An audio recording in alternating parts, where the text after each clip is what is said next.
gamer in the first series. I just hope that this one won't let us down, Valdez. Surely I have my hopes up. DK wouldn't let us down like that. They'll definitely win game 1 and then throw game 2. It's just the way it goes. That's how it goes. Against pretty much any team. T1 are no different.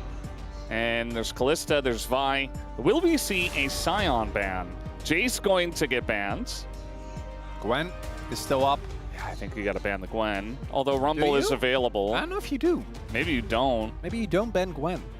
I feel like my initial reaction is like, well, that's really strong. You should ban it. But if you leave both available, well, maybe then Doran plays Rumble and then you go Aurora. I mean, there's a lot of different ways. Or maybe you play Anivia, right? Or you just ban the Gwen instead.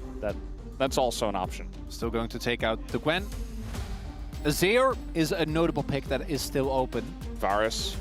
Varus is another. Kalista has been taken away, unlike last game where we did see her get swept up. But it is just Azir. Nothing too surprising there. Faker has been performing quite well. There are obviously a lot of picks you can go into this. Talia, I think, is most likely. So Rumble, Talia, and then at some point just find something AD for Lucid. With a decent amount of picks already taken away. Still don't think he'd be too bad. Maybe you go for the Rumble. You can also go Yone, so you can go Rumble, Yone here on 1-2 and then kind of see what owner picks. When it comes to jungle, you can pick up Pantheon as well. I think I have liked that, but yeah. Pantheon is not the best of the best. Sejuani is another. Poppy is one that owner might gravitate towards with that Azir. Yeah. A lot of picks here. You don't have to pick the Talia here. I do think that's a good option into the Azir, but you can just pick Nefiri here and then go for Talia next. Or Ahri. Or you just take the Varus. I mean, that's still up for grabs, so Aiming says, well, I'll just play a game of Varus. We did see Poppy be used with great effect by Peanut, was it, into Humbug? Yeah. That was a slaughter. Okay, that matchup is also a slaughter. Peanut just feasts on your junglers. I know that. But still, I think Poppy definitely an angle, also good into the Azir. So Jane comes out from Guma, one of his most iconic picks. Great neutralizer into matchups like the Varus. So either we pick a jungler for... I like this a lot more because Lucid has shown that his champion pool is actually very resilient. Compared to last year where it felt like he was a lot more tied to specific picks. Even one of the few junglers that has consistently picked Ivern and been able to make it work. Obviously also requires the team to play around it, but is kind of a signal to his diversity being up. Talia is one of the best picks on the patch at the moment. It's really good into the Azir, so kind of a no-brainer there. Galio comes out as the ban. I wonder if they're going to ban, like, Aurora or Anivia.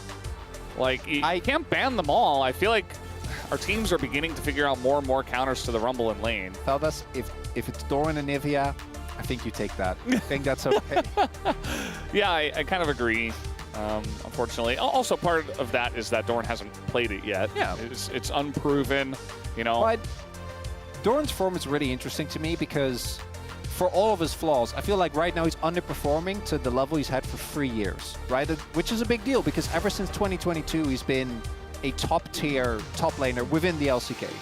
And right now, I don't feel like he's hitting that, and I hope that he gets back to that level because then we'd have like 5 amazing top laners between Zeus and Keen and Shiu and Kingen, who's now really had a big glow-up as well. As the Bard is taken away instead. Is a classic. Yeah, Jhin Bard, Carrier's Bard. Actually, I'm looking at these first 3. I don't... Yeah, playing at a Bard sounds like a nightmare. No one gets out. Just die. Oh, just Skarner. Just Skarner. It's good. It makes sense. Yeah.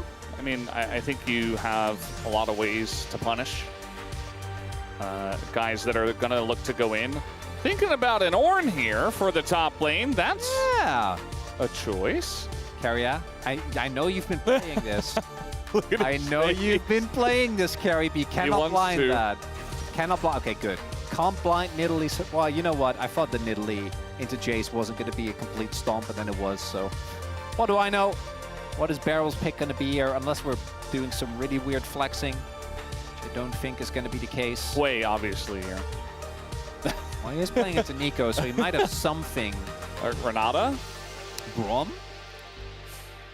Braum into Ornn always feels good. Brom into Jhin feels good. Just a barrel classic. That's the barrel classic. Just going to pick his Leona. Yeah. It really makes sense, right? The only downside I see is that the Merc's value will skyrocket, but it's not the end of the world. There is not that much AD damage towards the top side of the map, which with the Ornn might become a problem initially, or eventually. I do think aiming is going to go on hit in this, try and just maximize the damage. We'll see. I think T1, if it gets too late, is going to be feeling great, because I do really worry about who will kill Ornn once he starts stacking enough resistances. But I also think that the early skirmishing of T1's comp, not that cohesive, right? Like Neferi with Azir, I don't think is that crazy of a combo compared to the DK comp that does feel to me very cohesive in what it wants to do and what it wants to try and play through. Absolutely. We got a full house here at Wall Park. Everybody coming down, sold out. And we got Mid-King Showmaker. That's signed by the man himself. Also a Tom Kench DK skin.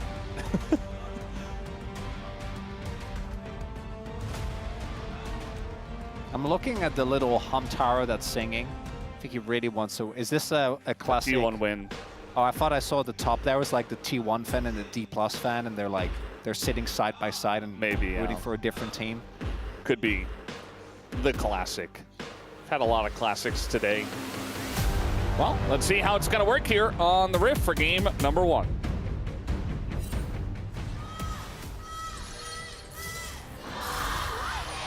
생성까지 30초 남았습니다.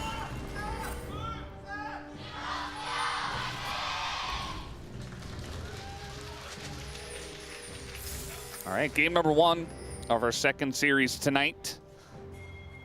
Curious to see T1's form today and how well DK can take this one down, or if they do at all.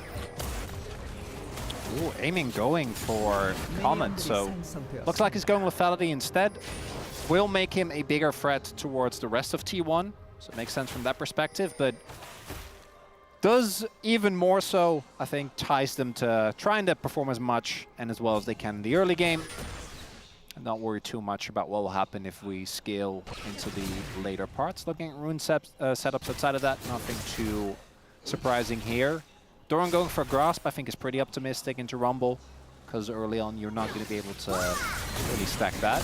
Yeah, interesting choice. But if you do take a lot of trades, at least you'll be getting a decent amount of stacks, but your trades not as strong. So Barrel went in onto the Nico at level 1. And it doesn't look like they lost any XP or anything, but they're definitely going to get pushed in by this lane. When you see the Nico and the Jhin and you pick Leona, you know. This is what you expect. Yeah, you know. With DK, really think they're playing for early and mid-game fights. They'll have decent team fighting as well, right? My main issue is just that I think eventually, unless you really set the Ornn behind, it becomes hard to chew through if it just itemizes pure MR, which I feel like he should.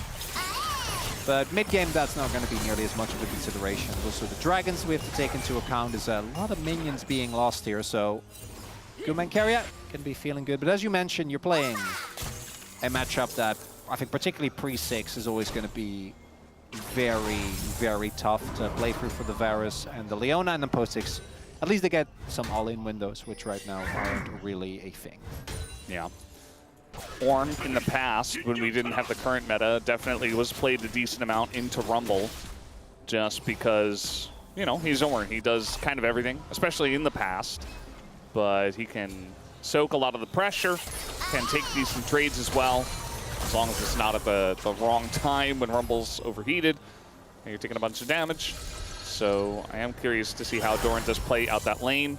Definitely going to be important. Siu did get a pentakill on Rumble the last time out, which has been highlighted in our in-between game content. And, you know, we were expecting when T1 had Guma and Keria and they were a solid duo and the lane swap meta was removed right? We expected this duo to be very strong in the 2v2. Yeah. I feel like right now they are showing that. They're able to do it, you know, partly matchup, but also partly just doing a good job, these two. Oh, are they going to spot Lucid? Will at the end there, and with the health bars aiming, and Barrel don't really see an opportunity to make a play. Also, they knew, right? Because Owner took topside crab. They had pretty good vision there, so if he's not there, spotted there, they kind of know what's going on. Is faking a back and instead going for the shove in here. Will be able to maybe deny a little bit. We'll see if Barrel gets to catch this wave, because they do really want to look for a buy. Looks like Barrel should be able to at least keep the range mains, but Carrier doing a good job and forcing him to go for the crash. As unsurprisingly, Doran, his job is to just get beaten down and then go back up, come back up, and then get beaten down again. Yeah, that's what he's there for. That's Ornn. Yeah, I thought maybe we were going to see Sion at some point, but I think you got to give Shiyu credit as well, that he could potentially play something that could counter it. But instead we get the Ornn here, especially with the Rumble shown already. Ooh. Makes a lot of sense. So DK not going with this crash, as Shiyu getting his base cancelled is a little annoying, but I wouldn't be surprised if he wants to go for a TP anyway. Doesn't look like DK wants to match, so they want to, I assume, play towards Dragon. We do have Barrel towards the mid half of the map, and no, it looks like instead they're going for a later swap. And this is not getting shoved in very quickly here by T1. I think we're... Oh, no, never mind. We're having some question mark ping there. Some anticipation and plus questions going on. Well, I'm fine with them not playing for grubs. Sure. It's just the back and forth that it's like, okay, we're not on the same page. There was a ward in the middle of the lane, by the way, that spotted the Varus there very late, even after he pushed the lane in, so T1 know ahead of time that this is happening, but they want to go for the 2v2 here, actually, as Barrel coming in, and so is Lucid. Guma in a bit of trouble. He does have the cleanse and the flash, but now going to get stunned down. There's the cleanse, but you just can't get away from the Rumble, as it is a very nice gank set up here by D+. Owner does come up, gets stunned, but Barrel is in a rough spot himself, so they do trade it back eventually, right? He's dead. Yeah, okay. Eventually, okay, they almost give the kill over a Faker, actually, which would have been nice. But Owner does pick it up. Interesting sequence there. You'll take that trade if you are DK. He's aiming also forced to flash. And Doran's ult is on cooldown, so my guess is that 1-1 makes 2. I'm sure we'll get a replay of that while this was happening, which is definitely suboptimal. So they trade 1 for 1, but the grubs go to T1. There wasn't really any cross map. This should be a good angle for a dive, though.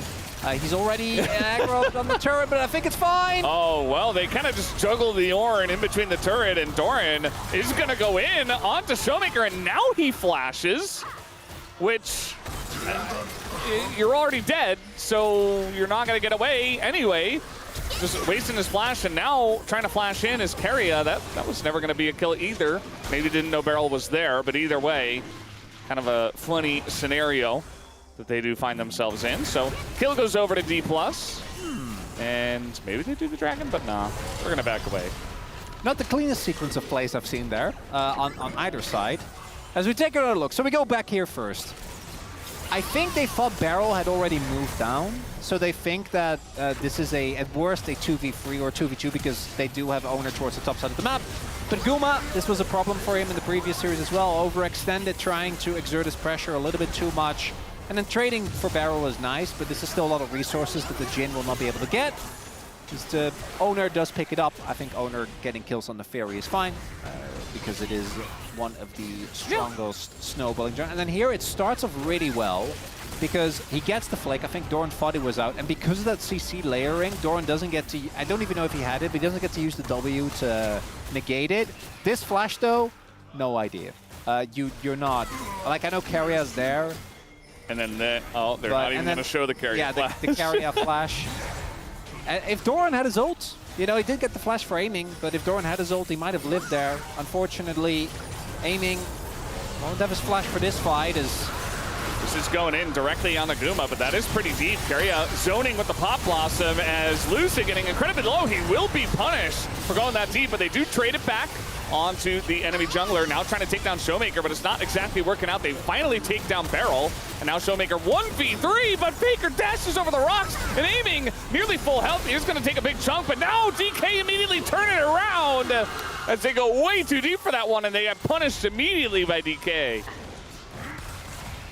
You could have left! T1, just leave! You got the dragon. You got a nice kill onto Lucid. How do we still not know what Talia does? Just, I don't. Maybe you thought the rocks were going to expire?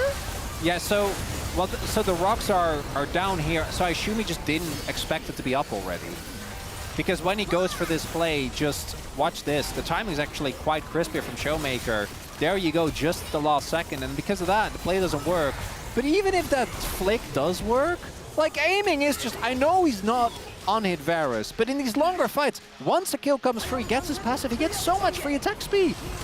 As he gets multiple blight stacks, he's still going to be doing a lot as a counter. Turn on Barrel. Yeah, trying to go on a Barrel here. I think Barrel is just dead. 1v3. Yeah. He's going to start clearing the wave. Hey, he warded. Yeah, nice. He gets value. Good stuff. Okay, they finally killed the Leona. At the bleed. Nice. Fine. So the skirmish goes to DK, the dragon goes to T1. Depending on how a lot of the next 10-15 minutes go, that can be a either hex feel deck, great. isn't it? It might be. I'm okay with that.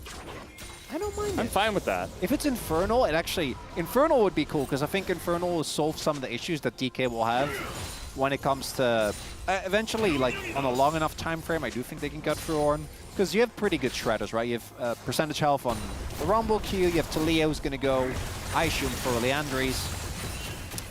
We'll have to see. Early lead though for DK, I think is definitely what they're aiming for. Barrel also has been the biggest amount of deaths on DK, and I think that's also where you want to be. That's kind of the sweet spot. And Ornn is just trucking along. You know, he's not using the trucker skin though. He is, and that's true. Which that actually is a big mistake by Doran, and I'm a little upset about that. But the thing I always look towards is staying even in XP, and he's still behind, but obviously did die once due to the dive. Because XP for me is the biggest thing. When you can start giving out your ornaments, so much value is given. W is used by owner. Yeah, he does back away. It's a bit of a fight for the grubs, but I think, you know, you've got Dorn and bot. He does have TP, but a fight doesn't really break out. T1 don't want to go in on the grub fight, so they just back away. The Showmaker, they're going to just accept. This is something that DK in particular do, and Showmaker does this more than almost any other mid. That one's called fishing for cleanse. He didn't hit. Because Showmaker loves dropping waves to go for objectives. We see particularly against Genji, this becomes a huge issue. Because if you drop like 3 waves, then Chovy suddenly is up 40 CS. Which is not he's creating minions in the bottom lane by himself. He is a conjurer. Certainly is. For T1 though, I don't think you're too bothered with the way the early game's going, because your mid to late game fights are great. His owner takes a bit of a beating, but should be okay. Yeah, not able to clear the ward, and does use a bit of time to do that. That's Mercs, so he's a Merc value. Yeah, we mentioned it earlier. Leona on the mid team. Good amount of non-knock-up CC as well. Yeah, so a decent amount of action early on. That's fine. It's been a lot of skirmishing around the top lane when the top laners were there, and also when they weren't. Which I do appreciate. You know, it's just an area consistency thing. Yeah. DK do really want to fight for this second Drake. I think the fights from DK thus far looks a little better. So we'll see how that's going to go when this next one kicks off as Banana Brush control. Lucid trying to get that. Should be able to here. Crab control, though. I mean, is Zona really going to get in on that? Looks like no. She makes his way up from bot lane and secures it for the team. It looks like we might just have a 5v5 on this Drake. Really depends on how hard these two teams do want to commit for this objective. But with it being a good Drake soul coming up, pretty much guaranteed at this point. You definitely want to make sure you get one. You could do the Nongshin thing where you really skirt on the edge of like, oh, we'll just give all the Drakes but never give the Soul. It will give them 3 but not 4 the entire series. It is an option you have, but I'm not sure that DK is the same team. They're not playing against the same type of team. So, should try to go for this Drake. That's also one of the things that I think is most interesting about this current T1 roster is we don't really know what their identity is yet, right? And we spent so much time with the same roster that was just honing a very specific playstyle that they were able to just continuously iterate upon. And I feel like right now we're still kind of in limbo. Like, what does this team want to be? What do they want to play towards? How do they want to play? In this game, play for late game. You have Ornn, you have Azir. I think even the Fairy is quite of a late game threat. Even get the Jhin, resets. like It's fine. with the current builds, you know, where you go like IE third. I've been seeing that a lot. It feels like he actually does have a decent amount of damage. He's not always just running around dropping his bullets doing nothing. It's not just Mosquito Jhin. Actually does a healthy amount of damage, I'd say, in the current iteration of the game with the current build that we see very often. So I don't mind it. You know, I think they do have a lot of threats later on, and especially you're going up into Lethality Varus, who also has decent late game damage, but isn't like the most scaly kind of guy. A little 1v1 here. Cleanse does come out, and that's Fishing for Cleanse version 2. This time it works though. Aiming also doesn't get hit by the bouncing grenade, so nice. Nice done there, because now Barrel can with his ult just force a flash out of Guma. He needs to be careful. Yeah, I do think that, I forgot which patch it was exactly, but it was a patch like, I want to say 5-6 patches ago where they changed Lethality Varus, and I do think he's much more of a threat now. Is Faker just going to get his turret and leave, and the game is basically even. And what makes this game really interesting to me is that, as mentioned, I give T1 the edge in scaling. I also think that the range with the Jhin and the Azir in particular is really nice, but the front to back for DK is also still great. And the amount of team fight AoE damage they have between the Talia, the Rumble, is kind of crazy. And trying to play even Ornn into Talia, I think is actually so annoying. Because whenever you ult, if you're doing it too close, right, you can just block it either with the W or with the E. See how DK can play around that, but clearly either team is saying, we skill, just relax, just chill. Yeah, both of them just sitting around. Neither team going for the Chemtech Drake either. It felt like a little bit of a standoff, a bit of a stalemate over that Drake, where both teams were setting up vision around it, but nobody got a clear advantage, so they were both like, well, we don't want to take a risk on it, so we'll just leave it. Risk-averse gaming in my LCK. Yeah, very different from the first series, which was, well, risk enjoyers. Well, they were just risk ignorers. Risk isn't real, Valdez. Yeah. As an early TP, maybe they'll just take the TP and let Shiu go for the turret. We'll see. Looks like they're still posturing. Might be looking for a TP angle here. Yeah, I think it's going to go on to that control ward right there. He's getting his bar ready, but still a bit of time, so he'll be able to push a wave in first. Still doesn't have to, as you mentioned before. There's the wall. Lucid in next to the Rift Herald as Doran gonna get stunned up. There's the smite going to Lucid. They get it. A nice ult comes in from Doran. The follow up a little bit late, but now Lucid in a rough spot as down will go Showmaker, down will go Lucid, and now the ult goes in on Aiming, who actually does survive for quite a while, and Shiu doing a decent job of zoning away. T1 can't quite put the nail in the coffin, but they did get a couple of kills and win the fight at least. I also don't think DK, I'm not sure if DK got the eye. Maybe they did in the end. I don't think so. If Lucid doesn't hit that wall slam on Takaria, that fight is a complete disaster. T1 actually playing really nicely with the range there. Coming in from multiple angles. Yes, Doran dies, but he's kind of the ideal target to go down anyway. And there you can see, confirmed, not actually going to see that eye picked up. So really big win for T1. They get bunch of kills. They're able to get the mid lane turret as well. As I want to take another look, so this is a little earlier. If they already have the Rumble here when the wall comes through, I think this fight is a bust. But the barrel ult misses, and then the flash from Doran is really nice. And that slam right there only reason this fight is even remotely close, because if Aiming gets caught by that, it's just immediately game over. Yeah. Still ends up getting effectively taken out of the fight. Still, big win for T1. There also wasn't a great way because of the fact that they've used so many resources on Doran to actually get on top of Guma, was unthreatened there. T1 is just saying, well, you can have the dragon. I don't really care. He's going to get the full outer ring of turrets with Faker picking up yet another. Infernal Solo coming through, and definitely very good with scaling.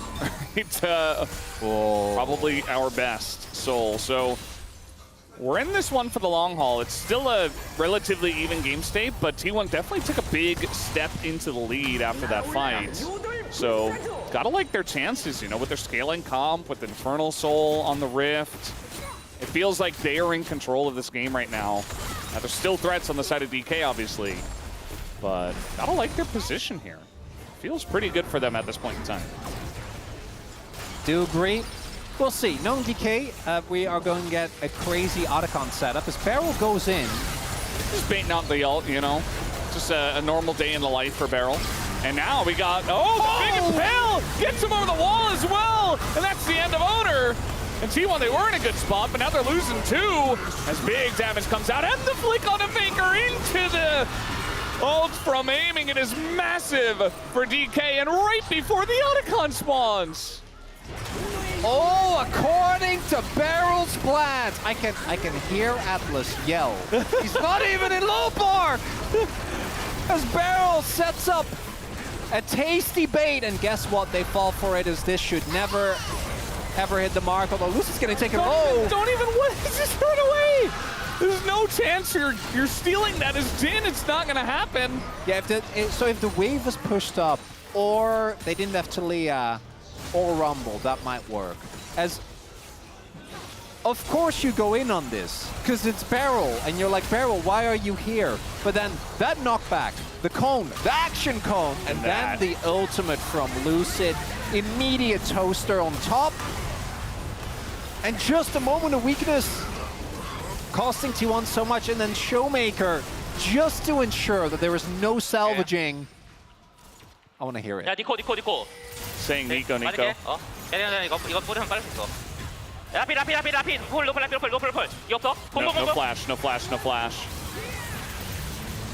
Like, it feels like initially it wasn't his idea to bait them, but he called it so well. No. We're retconning it. It's all planned, Velvet. It might have been in his head. He just didn't say it, right?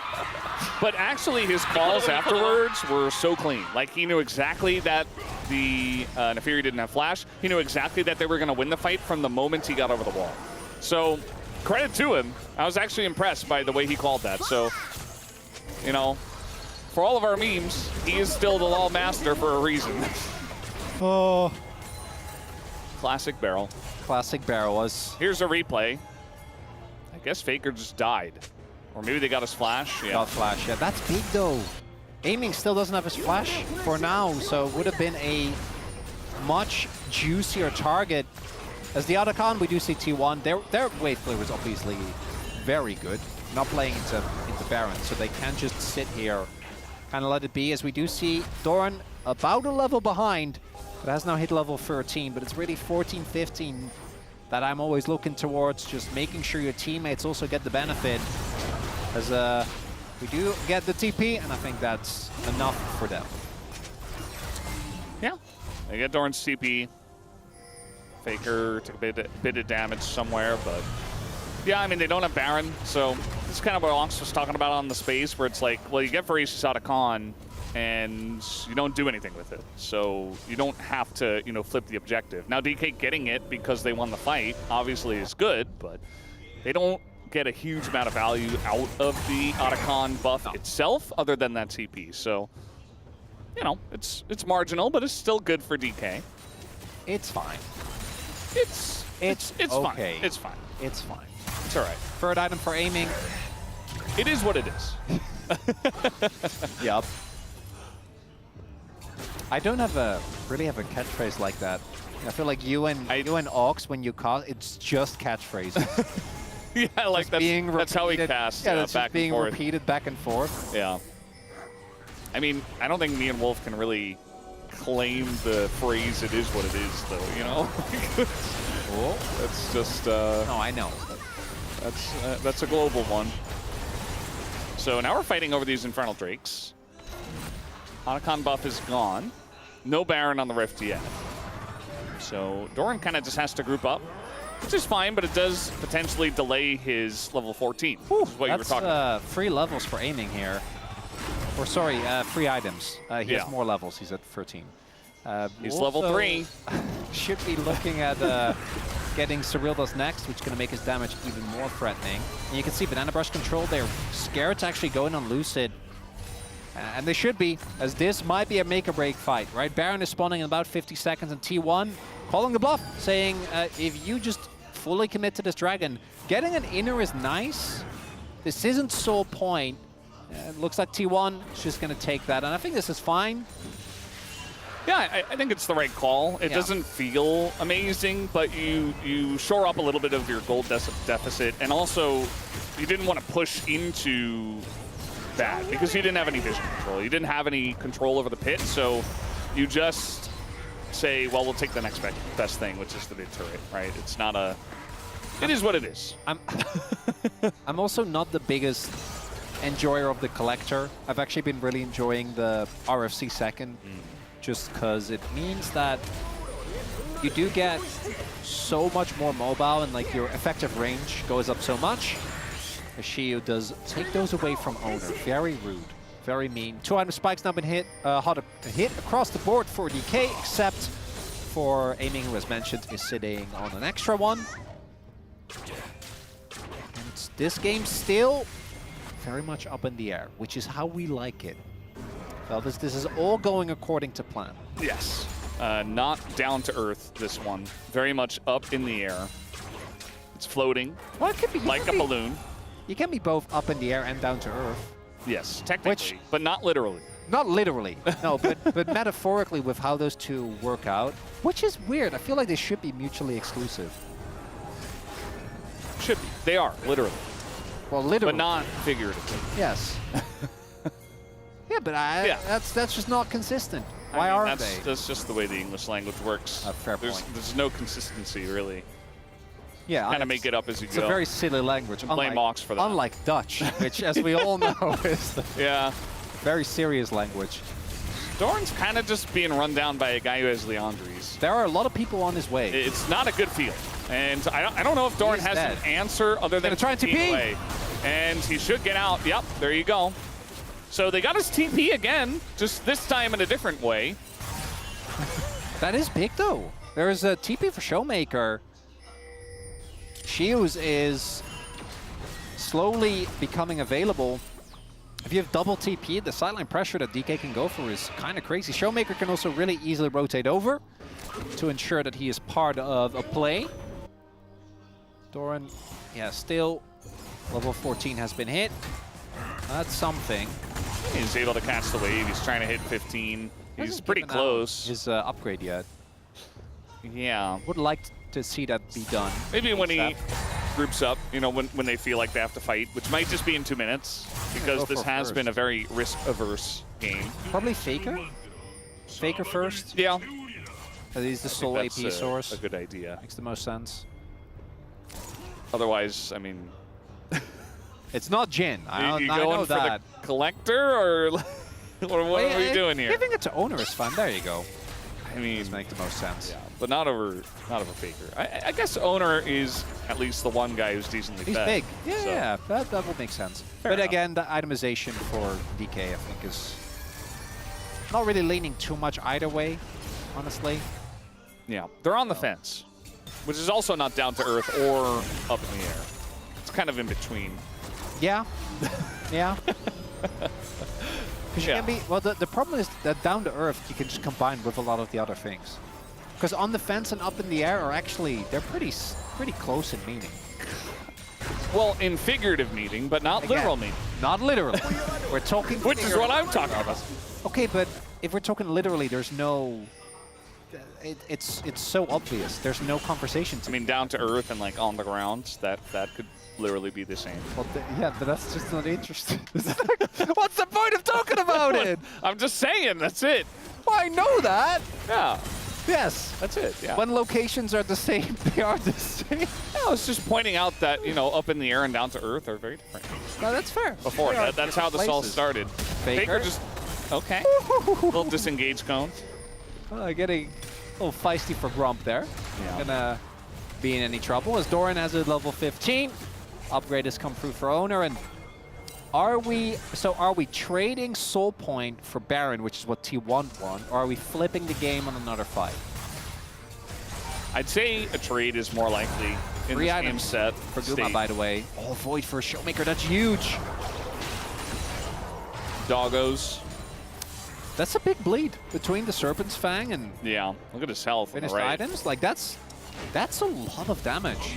He's also a full level behind. Little turret comes up here. T1 trying to control the area. They will be able to. Ooh, tension, Valdez. The range for T1, we talked about it earlier. You can see it in action here. Sums available for basically everyone. Yeah, T1, just go Baron. Just say, They're okay, going. Oh, for sure. Yeah, no, they're going. either you fight us on Baron, or we'll take it. Because they do have a lot of damage with the Azir, with the Nefiri. All in the bluff. Yeah. But T1 have a ward on Dragon, so they know there's not an individual member doing Drake, and Yeah. no one on DK is really that good at soloing it, except aiming, but he can't really walk over.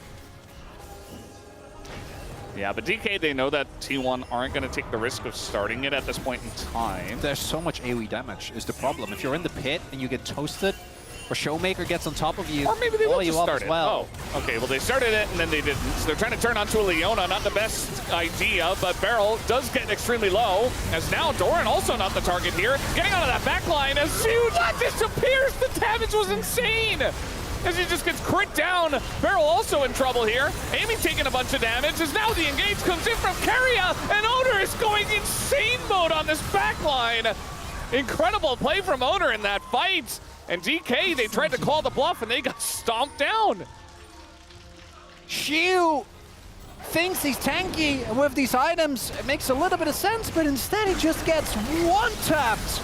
I think it was Guma with the auto, and the fight starts off because I think it was aiming, getting a really big Q on multiple members. And it's again the flank. There's no way Lucid can actually do this, right? Yeah, I was about to say, he just doesn't have the damage. So that's going to be Baron. Off of an amazing team fight here for T1. And we take another look. So the fight starts, right? Look at Beryl, take some damage. Big Q there means that Keria, Guma, and Faker look a little bit low, but then here, Shiu, just not ready. Look at that fourth shot. The bleed from Owner plus the fourth shot. Yeah. He doesn't get his ultimate off, and that's something that they really needed, and now they're in a really awkward position. Keria finds the engage. Aiming this time around doesn't get the flash off. Had it available, if he flashes out, I think the fight's still cooked, but maybe it was playable. The only upside for DK is that they do not give the Dragon yet, but I don't think they can actually fight this, right? They're just gonna watch it be taken, and DK looks like T1 are fighting just a little bit too much. T1 just biding their time. Still has less kills, by the way, than DK do. Well, just throwing in a Pop Blossom just to try to survive, but he's going to die anyway. Nice little pick from DK. Going to take out the Nico, and Beryl doesn't get rooted either. Big seismic goes in. As all of a sudden, yeah, he goes in. I'm not sure about that one. Owner just avoids the Impale. And it's a trade. Now, I feel like this is still good for DK, even though the end of that was rough. They did take out one of the guys that had Baron and stop the push. They'll take it. Now we're fighting. We're looking for Guma. He's in a bit of trouble, but he does flash away. He does an incredible amount of damage at this point in time. And sticking around is DK. They're committing. DK? They're committing to this one, but now the Jhin is opened up. But the Jhin is low. They're trying to just run at the Jhin. It's not exactly working either. Okay, they do take him down. Siu, though, going 1v2 on the top side. Eventually, he does die, but Owner trying to go 1v3. He takes out one, and the dogs are soaking up so much damage, but Showmaker just trade it back. And now, it's kind of an even fight. Doran has to frontline. The TP! Oh, Keria does come over, and that'll be the end of that. As both of them get taken down, and T1 win the fight eventually. I think that's good for DK. Yeah. Because throughout that whole sequence, not a turd was taken. Yeah. Definitely feels a little questionable. So it starts with the pick and carry. This is clean. This is great gameplay. Beryl ensures, locks down, takes the cone over. An action cone. You know, otherwise he definitely would have gone for that. Knowing Beryl. Yeah. And if the re-engage comes through, Lucid doesn't hit the mark. Owner, again, has been just completely going crazy. And then here, they try to hard force. They get Guma's flash. And then because he's Jin and he's just so fast, he runs away. They're still frontline here for T1, so obviously they go for the fight. It's more so just the sheer insanity of DK to be like, if we trade even relatively evenly, which they end up doing a decent job of, worth. You know, they don't get too much value from their Baron. The only thing I do want to mention is I think they really traded down in summoner spells because Showmaker used the TP there. They used a lot of really high value flashes. And DK or T1 still got a lead off of it, but it means that without Inips being taken, still think T1's favored. Think DK are gonna have to fight in close game though. Uphill battle. But this is a banger, Val. This is good. This is what we wanted. Yeah. We expected a bit more from our first series, but now maybe it's leaked over into our second series, which we also expected a lot from. Today is a good day to be an LCK fan. Void Staff, now for Shiu as well. I'm no longer worried about Doran surviving. They really, their itemization has been very on point. And as mentioned, I think that since the changes, lethality Vera's late game is actually disgusting. Like, you do so much damage if you hit a squishy. Yeah. He will have to, because they are outranged outside of that. And now T1, full ornaments across the board. The damage dealt definitely tells the story that you were trying to say, that you were trying to tell. Just gonna ult aiming they're here. Falling for it. And they're going pretty deep for the Varus as the ult comes in and aiming goes incredibly low, does get taken out, but now Owner is so deep behind enemy lines. This ult back on a barrel, but still does go down. But they took out Showmaker amongst the chaos, and this is a great opportunity for T1 to potentially end the game. Shiu gets taken down by Faker, and that'll be the end. A double kill as Faker does dive the turret. And now they're looking for, they don't quite have the wave, but they're clearing it, and I think the death timers at 35 minutes should be long enough. They will be.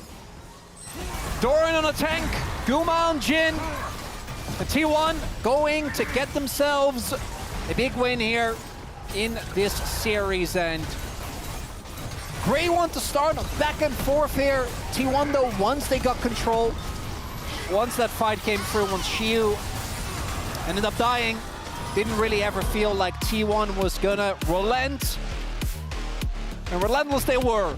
As game number one, yeah, that man right there, he's earned the zoom in, because that Neferi performance was... That's how Neferi is supposed to look every game. That's what we expected when she first hit the scene and we knew she was broken and was going to be top tier. We expected games like this, and finally, you know, we've seen players have good games, but that one felt like pure Neferi. It's been Raptor and then Lucid are the only ones that have looked like Owner. But Owner is obviously... in that game, just a little bit way too much to deal with. And the early fights from DK were good, but they couldn't quite hit critical mass. Then find the early objective stacking and the team fighting from, but T1 did come through with Veldas. We are playing fearless. We are playing a best of 3, so DK are going to go to blue side. I do think this is a lot of high value picks for T1 that have been taken away. So we'll see what we're going to see in game number 2. But look, that's the gold graph that I want. Yeah. That's what you want to see. It was a very close one, back and forth until the very end, where T1 did find a way to put the nail in the coffin in the top lane. Well done on that last team fight, as we're hoping for the T1 victory. As a 10-plus year fan has joined us here in the studio, probably not the only one. 1-0 is T1. We'll be right back.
있거든.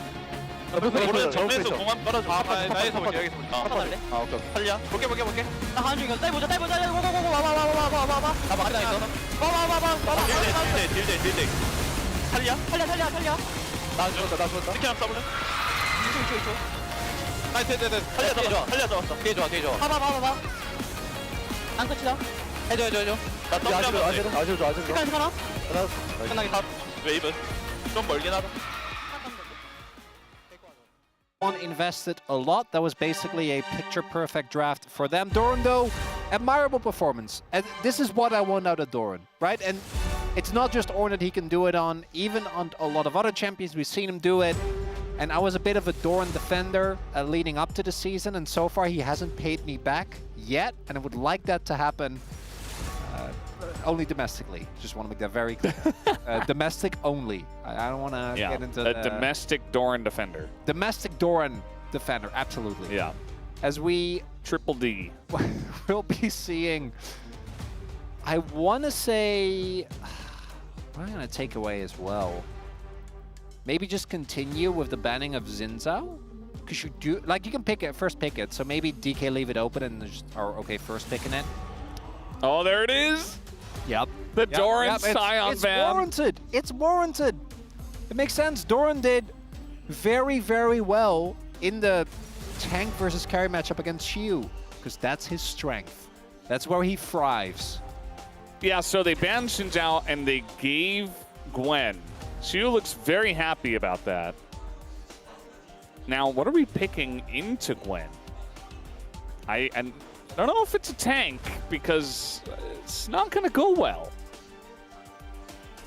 I don't, yeah, you can't really pick any of them. So it's the carry versus carry matchup. Now, I do think, oh, so it's Brr Padapim, and then aiming is the banana monkey. I can't really see it. It's still... We're watching it on the prompter. It's hard. Yeah, can you zoom in onto the top two ones? Top left two ones? So this is a matchup that I think is down to skill. I think that Jace, when played perfect, is stronger, but Grasp-Gwen is just kind of out of this world. Haram Oh, Zini because that's- Bananini. Yeah, because his name is Haram. Yeah. And then Burr. Yeah, it's Berber Padapim, because it's barrel. There you go. There you go. Okay. Very We did it. We figured it out. Ooh, is it an owner Lilia angle? Might be. Might be if it doesn't get picked away. Aiming has looked... Is he the only one that's looked good on Misfortune? I kind of want to say that he has been. Yeah, I think so. No one else has really been able to make it work. Got it figured out. MF also a great combo with the Yone, so denying that is going to feel good as well. Are we really not? Are we going to cut through the jungle pool? Because Showmaker, yeah, I was about to say Showmaker can pick Ahri here. Either Ahri or Aurora would make sense. I think that anything that can deal well with the Yone is fine. It's also... I'm a little surprised at the Yone priority, because as far as our best Yones go, I don't think either of these two players should be in consideration. Yeah. I know Faker is supposed to get a skin for it soon, but I'm just... I don't see it. When you pair it, though, with the Sejuani, I think you're going to be feeling a lot better. No pickup for Lucid here, unless they want to flex Gwen to jungle, which can be done, and I think is actually on this patch still a thing you can do, but I don't think that's actually going to happen. And Owner was the shining light, or has been really the shining light. Faker in last game, not so hot. I think Faker over the season again has been fine. Been the other big consistent carry for T1. As Poppy taken away does make a ton of sense. Would also be a great jungler to pick up here. Can't wait for Lucid to go full Canyon and just slam that Trundle. Yeah. I mean, that doesn't sound like a good idea, but No, I we don't- do I don't know that Lucid can play pretty much anything. Like, I don't think this is an Ivern angle, but he's played that a lot. It might be play. It might be Viego. Viego or Lee, but I think Lee is a champion at the moment. Yeah, not really. I 'Cause like the when- Viego. Maybe it gets banned here. I think a Viego ban is valid. Viego also is one of the champions that can get rid of the, just ult out of the Sejuani. Maybe the Pantheon instead, which is another combo that when it comes to the mid-jungle 2v2 is very threatening. So what is the pickup going to be here for Guma next? Into the MF. Ferris and Jin obviously already out. Ziggs banned away. I kind of like that. The Ziggs would have been something that made a lot of sense here. Unless they dive into like Senna Cho territory. Maybe this is the support Nidalee angle. The Rakan hover is fake. No, it's not fake. Okay. So maybe Guma just gonna play Xayah? Could be, yeah. But I don't love that. I think that this isn't... It's not going to be a full-fledged dive composition, right? If there was a Vi on the enemy team, I think it makes sense. But, like, if Gwen's on top of you... Yeah, Viejo is the complete number. If Gwen's on top of you, you ulting does not really do anything, right? It buys you a little time. It buys you a little time, but I don't think it's... If her mist is down, you know, maybe. Maybe. Any CC... Well, Rel...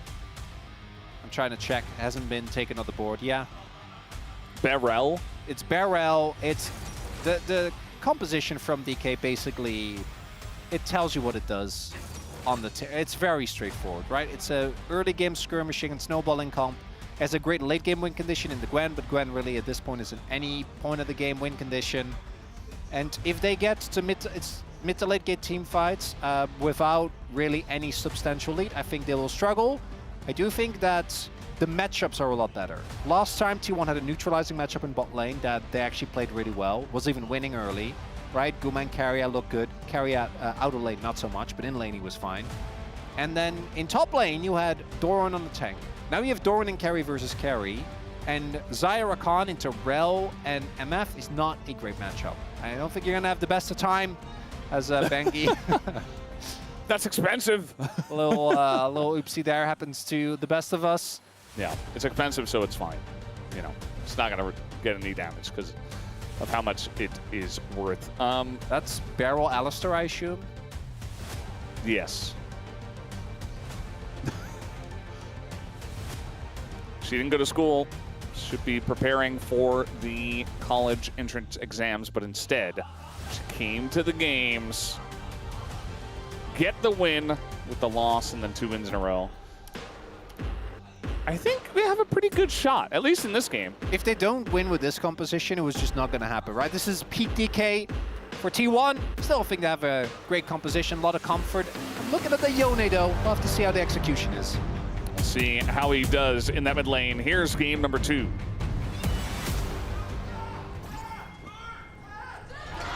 소환사의 협곡에 오신 것을 환영합니다.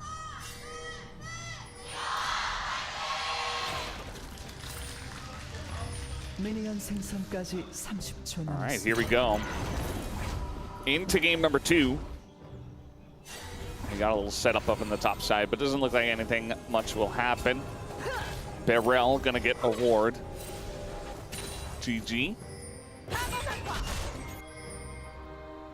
For who? The ward?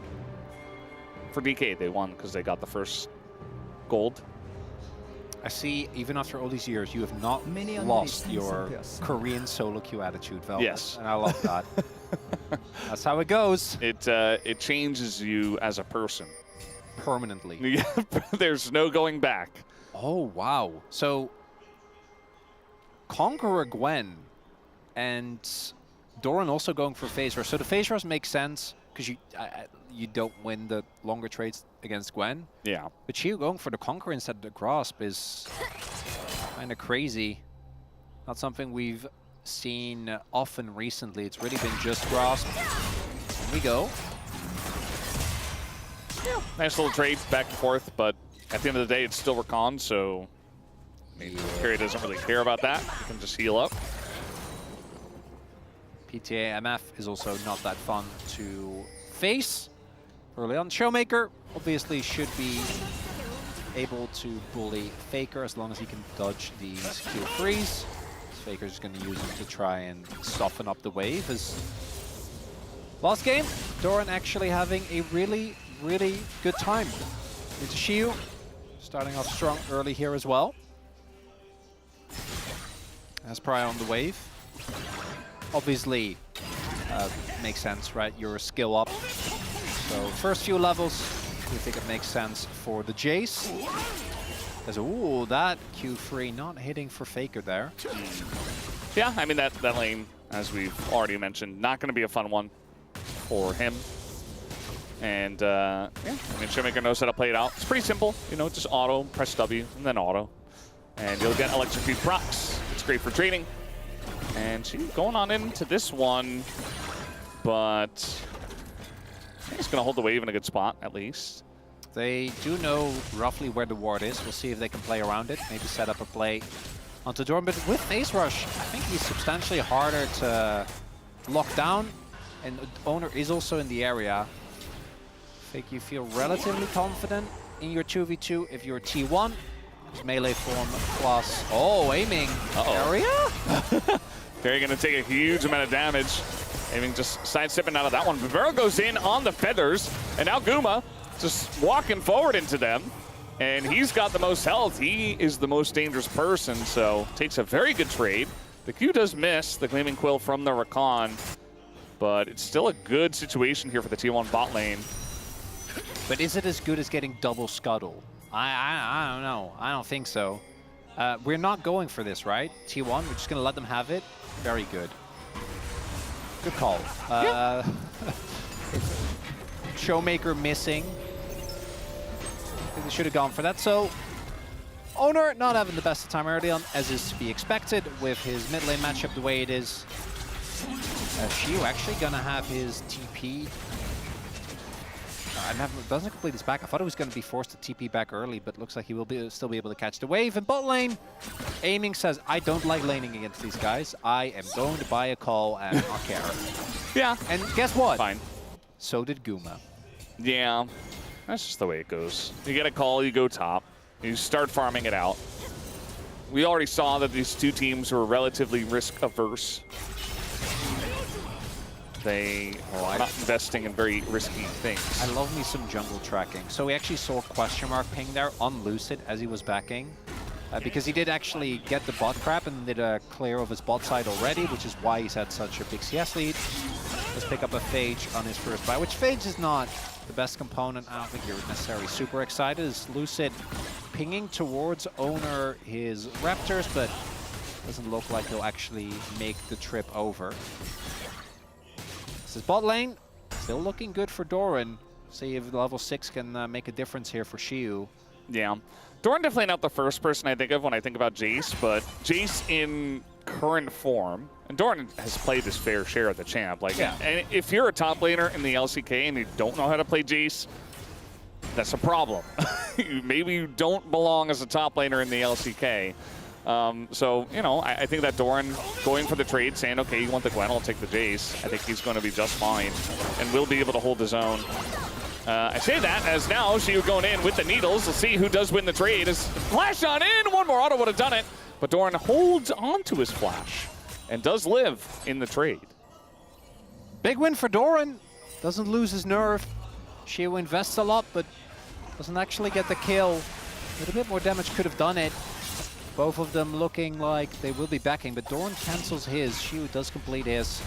Does now get the haunting, guys, but going to be an opportunity here for Owner down the line to try and take down this Gwen. And now he's flashless. So we do have a grub for Dragon trade. Not riveting, but it sets up for an exciting mid-game, surely. Does it? I mean, game one, we had a lot of this. I'm hoping that if I say it will happen. And generally that's not... That's the opposite of the way it goes. Well, that's... Here at the LCK. I have no impact. We know that's how it works, right? I can, that's what you think, yeah. I can say it, and it won't or it will happen, but my words have no... But if you said it, and then the opposite happens, then obviously you had an effect on it. That's just how curses work. All right. All right. Just like, you know, if you're a top laner in the LCK and you don't know how to play Jace, if you're an LCK caster and you don't believe in curses... Are you really an LCK caster? Yeah, you know, like... I feel like you've been here for long enough. You should get it by now. You don't think so? Still no. And unlike your predictions, this is not a bit. This is really what I believe. Okay. We'll see how that works out for you. Shu kind of getting ganked here. Did not expect this, and now, with no flash available, it's just an easy kill setup for T1. First blood goes over to the Chase as well. It's basically perfect for them. An OTP for Shu. Really nice timing there from Owner. Actually getting the full value out of that missing summoner there for the Gwen. That's going to be... Gold lead is going to go up to what, like... almost 1,000 here with the plate and this wave going into the turret. And this was a first pick for Shu. That's a really big deal. Doran back with a vengeance here today on this Jace. Because yes, Owner was the one that took the gank, but without that initial setup, Shu investing his flash, plays it nearly as easy. A little tempo ult. Yeah. Get a nice back in here. That's just fine. But yeah, you know, it's the setup, but also Owner once again on the prowl. Oh, look at this wave state. Yeah. It's so unplayable. Was always going to push in. And you see as well, Lucid was literally on his way to try and help him to fix it. So Shu getting justifiably punished for his transgressions. Just played a little bit slower, give up a few creeps, wait for... Because if Lucid's there, I don't know if it saves you, but at least you might get something out of it. Maybe a summoner. Owner was pretty aggressively... Uh-oh. Oh, boy. Here we go again. Okay, never mind. Here we don't go. Thought about going. I'm not sure what happened there. Here we thought about going. See the question mark ping as well. Yeah, I mean, pushing the wave, and it's a Yone, not a Sejuani with ult. So, a lot less gank impact. These early... Already, we haven't had any early fights, though, which is what I think DK is going to be looking for. As far, haven't really seen any of that. Big lead individually for the top lane. If they don't start using this Viego and Ahri, this composition is going to fall a little flat, and a lot of what made the Plus so far to watch thus far has been how explosive they were. Not really seeing a whole lot of that at the moment. Yeah, you know, I talked about a couple of the guys who did vote for T1 in their predictions. I feel like Atlas specifically always goes for T1 because he knows that regardless of the situation, DK kind of don't have a good matchup into this team. I'm not sure why it is, but they just don't often get wins against T1. I'm not sure what the streak is at, but I do know that T1 generally has their number. And coming into this one, you know, on paper, in terms of tier list. Oh, again? DK should be on top, but that's not the case tonight.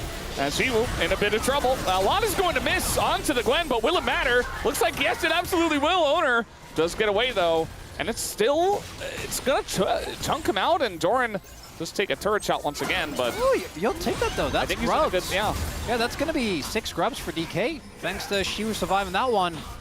This time, even without the flash, is able to dodge. Owner was also spotted, not getting quite caught off guard.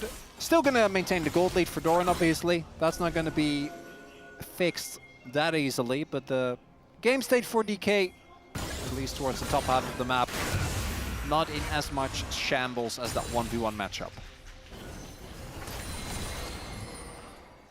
You know what the thing is with both Doran and Gwen? It feels like it used to be that, well, Gwen's early was weak and then she would scale insanely well. And then Jace was kind of the opposite. I know that right now, obviously, the matchup is being won by Doran. We've seen it the other way around as well. I feel like neither of them really, like, Gwen, her early is now insanely good, and her late is slightly worse, but still broken. And then Jace is just also feels like, because of the amount of extra health he gets, which with this build won't be as pronounced, but it feels like it's so hard to punish him reliably. Yeah, it really does feel like that's part of the reason why these two picks are so prevalent in our LCK meta. They're always good. They're always good. They're reliable. You know, it's like Xinjiao or Azir. It's like the favorite picks of the LCK. And they all have that thing in common. This that is they can do everything, essentially. 1v1 here. Charm just come down on a Faker, but still going to take a good trade. A lot missing there for Showmaker. And it's Chemtech Soul. We hadn't had one tonight. I have no copium on the Camtech Soul. Yeah, for DK, I guess it's okay. I don't know. We'll trade here, but yeah, I mean, with Phase Rush and Yomu's, like, Doran can always take huge trades and just never be punished. Yeah, there's no shot. Particularly when Gwen is behind. And DK Not to is mention, just... they're just hovering his lane the entire game. Like, nothing's happening, but T1 are just getting so much value out of threatening the bottom lane. I love this as a plan, because this is what you do when you're playing against less experienced players. Because this is something that just doesn't happen in challengers, where you just go after them again and again and again and again, and it works so much better than it does on a lot of the more experienced players. This time at least, reinforcements are here. Lucid is waiting in fog. Oh, he's still outside of the vision. Wow. That ward did get spotted, but they are... Yeah, there you go. They're like, I don't really trust it. It would have been a disaster had they gone in with the knowledge that the Viego is there. Yeah. Does feel like 방패가 사라진다. eventually, if you do it too many times, you know, you do it once, shame on you. Do it twice, shame on me. But yeah, it doesn't really seem like that was going to work as many times, especially into the Gwen that has ult. I mean, I guess you used it on the wave, but Unless... this time might be the charm, but Barrel's still here. So he's just hovering forever. It just feels like Barrel has decided he knows this strat. Maybe Shu doesn't, but Barrel does. I was like, hands off my rookie, stop bully. You know when everyone in Twitch is like yelling stop bully when a top laner gets dove for the fourth time in a row? That's Barrel. I Like, protect Carrier, my young guy. Carrier, hands off, okay? We're not doing this. And Carrier uses old Twitch. I don't think it's gonna matter. We'll be up when the next fight breaks out. In this game, for sure. It's just the classic LCK that Wolf was talking about. It's what you like to see. We're talking about Korean solo queue, but also in the LCK, this is what I was born in, you know? Especially 2017, coming back, this was the meta. Sit around and get one kill. And Just watch it happen. yeah, we do have Doran trying to greed for the turret. He will get it, and now Owner comes down. Not going to hit the ult, though. Smite onto Shu, and we got TPs coming in from both sides, but Shu should be the first to go down eventually. As looks like he's still going to be alive, actually. They don't get him. Shu's just on the edge of this one. Faker wants something. As finally Owner says, okay, I'll take out the Gwen. Oh, the resets. So yeah, here comes the resets. Faker does try to go in, but it's a little bit too little and too late, and Lucid gets that first reset. Aiming comes on over. It's a kill for him. And Carrier as well is going to be caught up in the mess. They give that kill over to Lucid, who is now very much enjoying his lead. And if Shiu has a little bit more mana there, that play isn't even close. He didn't have mana for ult. If he could get the needles off on either Doran or later on, that would have been a blowout. But T1 keep investing into this. We gotta murder Shiu again. And this time, DK is ready, as I was about to say. Aiming is gonna keep strutting, but doesn't actually find it. This is not enough. The game state, I think, is still fine for T1. They're still sitting on 2 dragons. But this is a necessity for DK. If they didn't get this fight, I think it would have been in shambles. There's a really nice sidestep there and then the chase. But again, he doesn't have his mana for the ult. He has the needles available. Could have used them to great value either of the times here. And eventually he goes down. But at that point, Doran's been taken out of the fight. And Faker and Owner take so long that the reinforcements are there. And Carrier, just let them go. Let them go. At that point, when Viego start resetting, get out of there. It's you again, the target. But he's got backup, and he has mana now. So it's the power of friendship, Valdez. Gotta be careful. The whole team is surrounding their top laner. Don't worry, we got you. And they have the gold leads, whereas Shu does not. So it kind of makes sense. If you want him to be part of this game, you have to enable him to be part of the game. You got to get him assists, maybe kills, at least some farm. Otherwise, it's 4v5. And DK, they have more presence here on this objective. They'll take down the Rift Heralds. And they do have a gold lead. You know, that side lane with the top lane, specifically Shu, he is very far behind. And we have seen what Zeus is able to do with the very fed Jace. Is Doran going to be able to do the same? Yes, Zeus's entire team was also in a pretty good spot in that game. But Doran up 2K gold. It's on him now to potentially help out the team, dig themselves out of the very tiny hole that they're in. Little Root comes in on aiming. He's in some trouble. Has to use the cleanse just in an awkward spot. Big mistake from aiming there, because they were setting up to get some damage here in the mid lane turret and then run straight back. He does have a good amount of healing, so the Raptors are going to be a tasty treat. Does mean that DK needs to retake control of this Dragon Pit and Barrel. Oh, there's a Giga Cone, Valdez. Oh no. What? If it's used for action, if it's used for action, I'm okay with it. And there he goes. And, well, he's going to create space. As now Ingo's carrying him with the Faxon. Wombo combo comes out from DK. They only get the chase, but he was the guy. He was the one guy who had to live.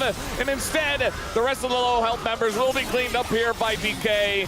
As Faker, the last remaining survivor, it's just going to be a clean 5-for-0 ace as the Mega Cone comes in. And it wasn't the Mega Cone. It was just standing in front of Beryl and giving him a 4-man ult. That was the main problem, Chronicler. You know, in a horror movie when you're like, don't go into the house, don't go. Why are we standing in front of Arel? Well, there's a misfortune just looking behind, like, rubbing the hands together, because that was one of the, that engage was given. If it was like a Giga Cone caught off guard, yeah, exactly. Magnet, no. They tried to catch Barrel off guard. They did not catch Barrel off guard. I'll go. So going. I assume what the call there is they get some CC down him, and then Carrier will try to go in with the charm and just CC chain him, and that'll be the end of it.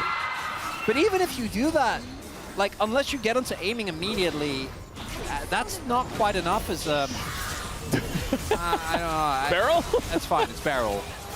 Yeah, I guess they're baiting Guma. I don't know. It worked. Whatever that was. Guma just dying on the right side. And now, follow-up here from Lucid, who is 4-0-5. 100% kill participation for him. I don't think getting the dragon was worth it, Valdez. I'm just going to make that call right now. I think the Chemtech Soul, I mean, they might not even get it. Aiming, nice dodge. Doesn't have his cleanse, but he will flash and get out of there. And Barrel's right there to set up for the team. Faker just a half-hearted ult just to do a bit of damage. Doran trying to go in, trying to flash for the kill. And yes, he will get it. But is it worth it? Might take down Barrel as well, but Shield comes in and Barrel will secure the kill. Like little stab from a little whoop. Gets the kill there. I know it's not the main reason that T1 is losing, was just one really good fight. But I know he's the GOAT. But Faker on Yone just never does it for me. Guma just walking in here as well is just adding insult to injury. But for me, this really is just a run-off effect from that earlier fight. Everything that happens from here on out, unless T1 get the craziest turn that I've seen in a good amount of time, is, I can't believe Showmaker didn't even get punished there. That's so rude. I was watching that this time around. Yeah, limit testing there for DK, as they often do. I mean, he hopped in front of the Faker ult. That was nice. But then after that, he didn't have to dive the turret. No, but he did. He wanted to send a message. That's DK. T1, despite some attempted heroics from Owner and Doran having a good early game, and the continued attention towards Shiu paying off. Shiu's still behind. That did happen. The rest of the map is that's like Yeah. that's like 9K gold. Well, but it is quite the lead. Yeah, it's fine. It's like 8K. No biggie. I'd say DK are really enjoying themselves here. Maybe they lost game 1 to give Showmaker a chance to hit 2,000 kills against T1. He's getting closer. I think he's 5 away at this point. Nice dodge on the ult here. Showmaker did take a bunch of damage anyway, but he's still 2 levels up on Faker. It's like a level and a half, maybe a bit more. And DK, I mean, this doesn't feel like game 1 where it was kind of anybody's game, and you know, it felt like DK maybe could come back. This one is just DK very much in the lead, very much in control in Omega Fit mid-jungle duo. And I don't think they're gonna pull a KT. Aiming's like, no, Barrel, come back. Yes, there is no similarities between DK and KT. Yes, absolutely not. Okay, trying to bait this fight, I guess. As Beryl goes in, he's going to catch 3 once again, and the front line just dies. I mean, It's Hail Mary. T1 were not really ready for that fight, it felt like. And it's just going to be an easy cleanup for them. Lucid on the Omega Fed Viego. Not much they can do against that. I think they thought they were ready, but they were not. Yeah. So game 3, fellas, we're getting it. We're getting a game 3. Woo! It's actually happening. Let's go. And I Lucid, liked game 1 more than game 2, fellas. I have to be real honest with you. yeah. This one started off good. It started off with great tension building, and then there was the one scene that just took out all the tension, and now we're just like, what? Now it's just a Marvel movie. We thought we were going for like cool atmospheric horror, and then it just turns into like, here's the monster. It's not scary at all. It's gonna waddle around. And you know exactly how it's going to end because you've seen this type of movie a million times. Yeah, that's where we're at. Well, they're going to get the first Chemtech Drake for their team. Take another look at this team fight. Is it a team fight? Try to turn onto Lucid. A lot of resources used, but he isn't even going for the collector build. Like, he's cleaver second. He's actually quite tanky. Wallets, a little bit too heavy in this one. As Lucid just gets the reset all over the place. Barrow hasn't died. That's what kind of game How we're is that talking. even possible? I don't know. Yeah, maybe that's Barrel's biggest problem. He's a KDA player. Yeah, Right? he doesn't go in enough, I think. he should definitely just imp more, I think. This is one of those games where Shiu afterwards, you know, you go to alt chat and you say, better top win. Yeah, I mean, he might end up with a gold lead by the end of the game. Just hit him with the top diff so that if you queue into them again, I mean, you for just... sure, mental advantage. Yeah, exactly. All right, well, we're just going all in on Doran, who tries to flash but dies instead. And it's a 7th kill for Lucid, but they found Siwoo, and it should be a withdrawal here, but the needles are coming out, as is the miss. This Gwen is actually doing quite a lot, but does eventually lose the 1v2. And it's just a withdrawal, so DK not really caring too much about you in this case.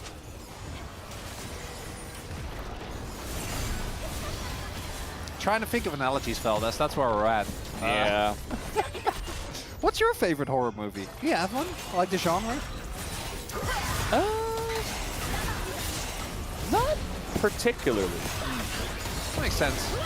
Hereditary was pretty good. Guma just going to get ulted here once again as he gets flipped back by the Beryl. As T1 really on their last legs here. Faker desperately trying to do a bit of damage. No double up there, but it's still a Yone that is not able to do enough. They're too far behind. The wallets are so heavy. It's just a mid inhibitor. So the game won't end here. Aiming is just trying to bait this game to end, I think. As he flashes away, now just 1 shot away, not able to take a Guma. But he certainly did bait the fight. 5 seconds on the Otacon buff, DK. Maybe leave? No, TPN. All right, well now they don't have the Otacon buff. Lucid. We do need to leave, guys. I mean, T1 identified that it's gone, and Oh, maybe the horror movie is that DK somehow loses this game and we're just going to be caught off guard by the twist. No. well, no, just not yeah, not quite gonna happen. They're just blocking everything and knowing exactly where Faker's gonna come back to. Siu making back some of that gold that he lost earlier on. And Owner as well will be a sacrifice here on the left side for the team. As there you go, he does gain a gold lead by the end of the game. Keria just trying to catch the wave here. And a little desperation. He knows the game is over, but he'll be able to delay just a little bit. As she was in their base, just catching the bot wave at the same time. DK having a bit of fun at the end. And DK gonna bring us to a game number 3. It was a lot of comfort in the draft, and the game was actually quite close until it wasn't. And then from that point on, it was a beatdown. Very different from game number 1. As are we? Yes. Yes. Gotta crank up that shield, KDA. Yeah. Gotta play for that KDA. They get another kill at the end. D plus Kia with a very dominant Game 2 victory. You know, we expected this to go to 3. Especially after DK lost Game 1 and Reed took the blue side here. And now we're going to go into Game 3 of Fearless, where DK should be very strong, but they will have to move over to the red side. Curious to see how it all does come to an end. I'm just noticing. Lucid on tank, DK lose. Owner on tank, T1 lose. Yeah. I'm just... Tank junglers are fake. I was putting it out there. Maybe for these two teams. So Lucid's going to play Maokai. Oh, God. It's going to be like Maokai. Oh, Poppy is maybe kind of Poppy. Twain. Yeah. Poppy's a carry. Poppy's tank. It's like an aggressive But she's tank. not a... Yeah, she's not really a tank. Yeah. Tanky. Oh, God. Yeah, that'll... I'll do it. Yeah. Aiming is I'm ready to say it. Aiming is our only actually good MF. Actually makes the pick looks good. Yeah. He's very good at it. Quite obviously. He's yeah. Great ults. Obviously good setup from Beryl as well, so can't take that away from him. But yeah, given over the Beryl, and Beryl makes them pay for it, as they are going to tie up the series. And T1 have to go back to the drawing board. They will move over to the blue side for game number 3. We'll see if they have a good chance there, or if DK takes it down after the break.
그러니까.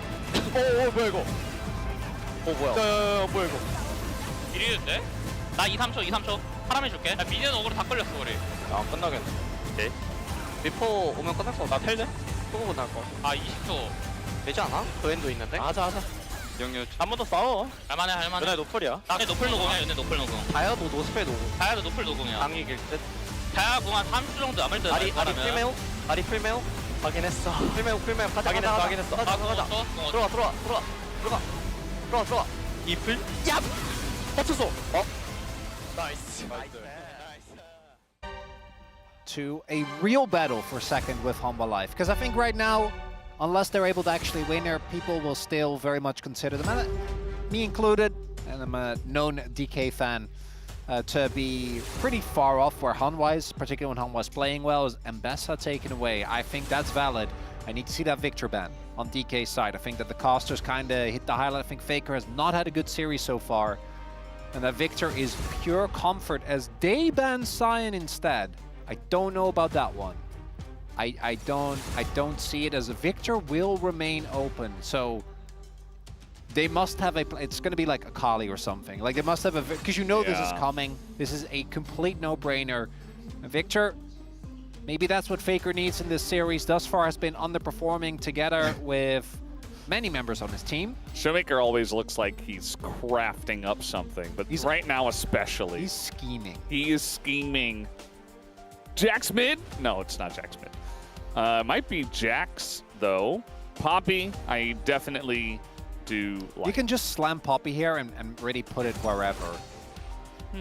As that is Silas for Showmaker. Paired with an aggressive jungler for Lucid would make a ton of sense. DK have really enjoyed picking early AD carries, so maybe we'll see like I was going to say like an early Ashe lock-in or something, but instead, this can go still to barrel, can even go to Shiu, but right now it's just looking like Showmaker and Lucid say, let's brawl. Let's punch some people in the face. They're always having a good time, those DK players. Big smiles on their faces during this one. You were asking for the owner Lilia, and it's gonna happen now. Don't love it here. So that's nice at least. That's something. Renekton. He got some buffs. Yeah, we talked about those. Yeah. What is he playing? If you're, I don't know why we're banning Mbessa when you're picking Renekton though. That feels like a wasted ban to me. I just don't even think that Mbessa is that. I think Shiu's Mbessa is insane. I think he's one of the best Mbessas we have. I don't think if you're going to pick Renekton, maybe they didn't want to be forced into the Renekton. It's going to be Shiu's Aatrox instead. Pick that he has looked good on, and this top side for DK right now already looking kind of crazy. Really, really strong, and again, very heavy on the brawl. And the reason why I'm not super excited about that Lilia is because Victor Lilia as a 2v2 the first couple of levels, even up until like you actually start involving other teammates, that is just not very convincing. Merc value for both Lucid and Showmaker is going to be off the charts. As is it like aiming Zeri? We're banning Kate. Yeah, I could see it. I mean, Kai'Sa's still available. Don't forget about her. So if that would, yeah. If aiming gets Kai'Sa here in Game 3, I think that T1 made a mistake somewhere. Like, he is the Kai'Sa guy.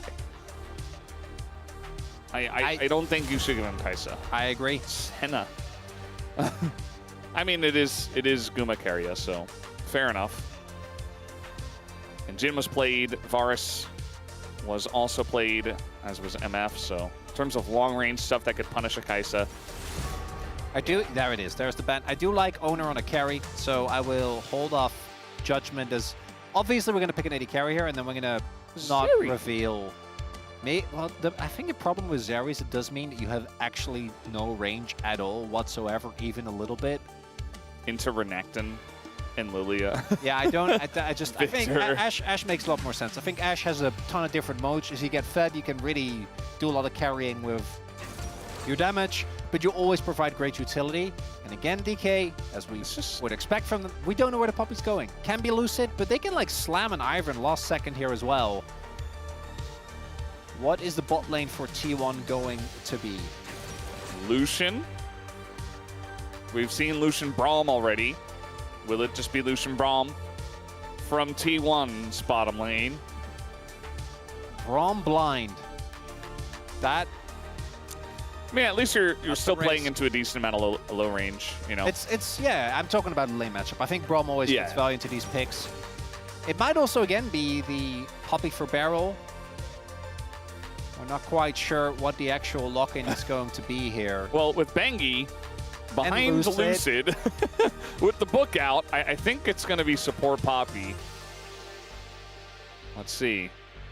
What do we got? Final pick here. Like, Pantheon's still open. But so I'm not surprised by this. I do think playing the Pantheon into the Braum is going to feel quite rough. I like it into Lilia, though. Having a guaranteed way to set up. And yeah, one of my favorite moments of the open mics is Lucid being like, I don't know, I've never really played Pantheon and Barrel, telling him just pick it or you should retire. And I was like, well, I'll lock it in. Got him. And then he had a great game. But yeah. 2v2, absolutely disgusting here. DK is going to rely on that. If this composition falls behind against the one at T1, it doesn't do anything. And even then, the Braum is going to have a ton of value. And there is a saying. I think originally that we used to say in Benelux League was the worse the player, the better the Braum. And normally that doesn't go for Keria. But with this series so far, maybe Braum is just what he needs. Maybe that's the angle. It's a great lane. It's quite reliable. It's good into the enemy team. I forget who it was. Was it Palu who was playing it? And he was just putting the door in the wrong direction multiple times in a row, and me and Ox were just losing our minds. Like, why are you picking Braum if you can't put the door up in the right direction? I think Keria's got that under control. I'll just say that. As long as he can do that, I think he's in a good spot. And I think it's great into, you know, again, another pick that doesn't do very well into Braum with the final pick Pantheon for Lucid.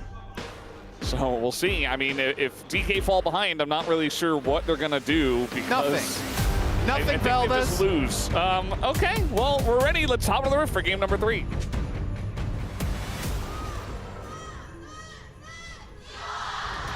수환사의 협곡에 오신 것을 환영합니다.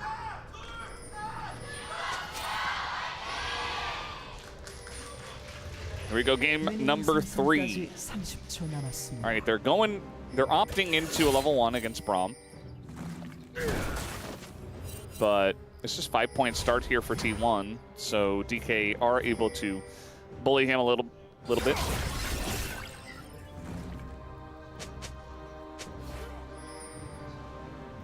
Oh.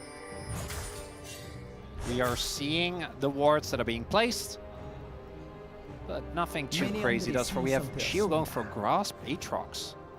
So it does lean into that rune setup again here. Showmaker just playing the standard page, Faker going for Grasp as well, playing ranged into melee. And then Guma, oh, that is a PTA. That is really going all in, most likely on just actually weaving it out of the fights. And it's not an easy game to play for Lucian. The cleanse very necessary because you are playing into Poppy and then free champions with hard CC. Yeah. But if he avoids it, they're all very low range. Very true. You know, if they're winning a fight and Guma's on the chase, I feel like this Lucian gets huge value. But if he is behind and he's getting targeted and, you know, everybody's throwing their hard CC into him, then he doesn't really do anything. I really thought that with that Victor, that T1 was kind of leaning towards we have an insurance policy in bot lane as well. And then instead they also all in. So like both DK and T1 are like, if we don't fall behind early, our comp is amazing. No downsides. Yeah. Great engage. I think the engage for T1 is actually a little bit lackluster, but their poke is a lot better, right? With the Victor and the Lucian and they have a lot of upfront burst. DK obviously have so much CC and so many people that they can just kind of throw into the middle of the enemy team. But really either of these two, like think about trying to play a Renekton or a Lucian when you're behind. Like how that feels.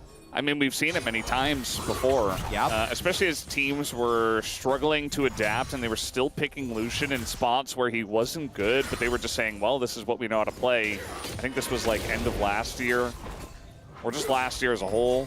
We used to see like a bit of Lucian here and there, and it was like, ooh, it doesn't feel good, and it oftentimes just fell behind and lost. And it never looks good when it's in that spot. This draft here from DK kind of reminds me of I don't know if you remember that final that DK was up against T1, and they drafted Cassid and Renekton.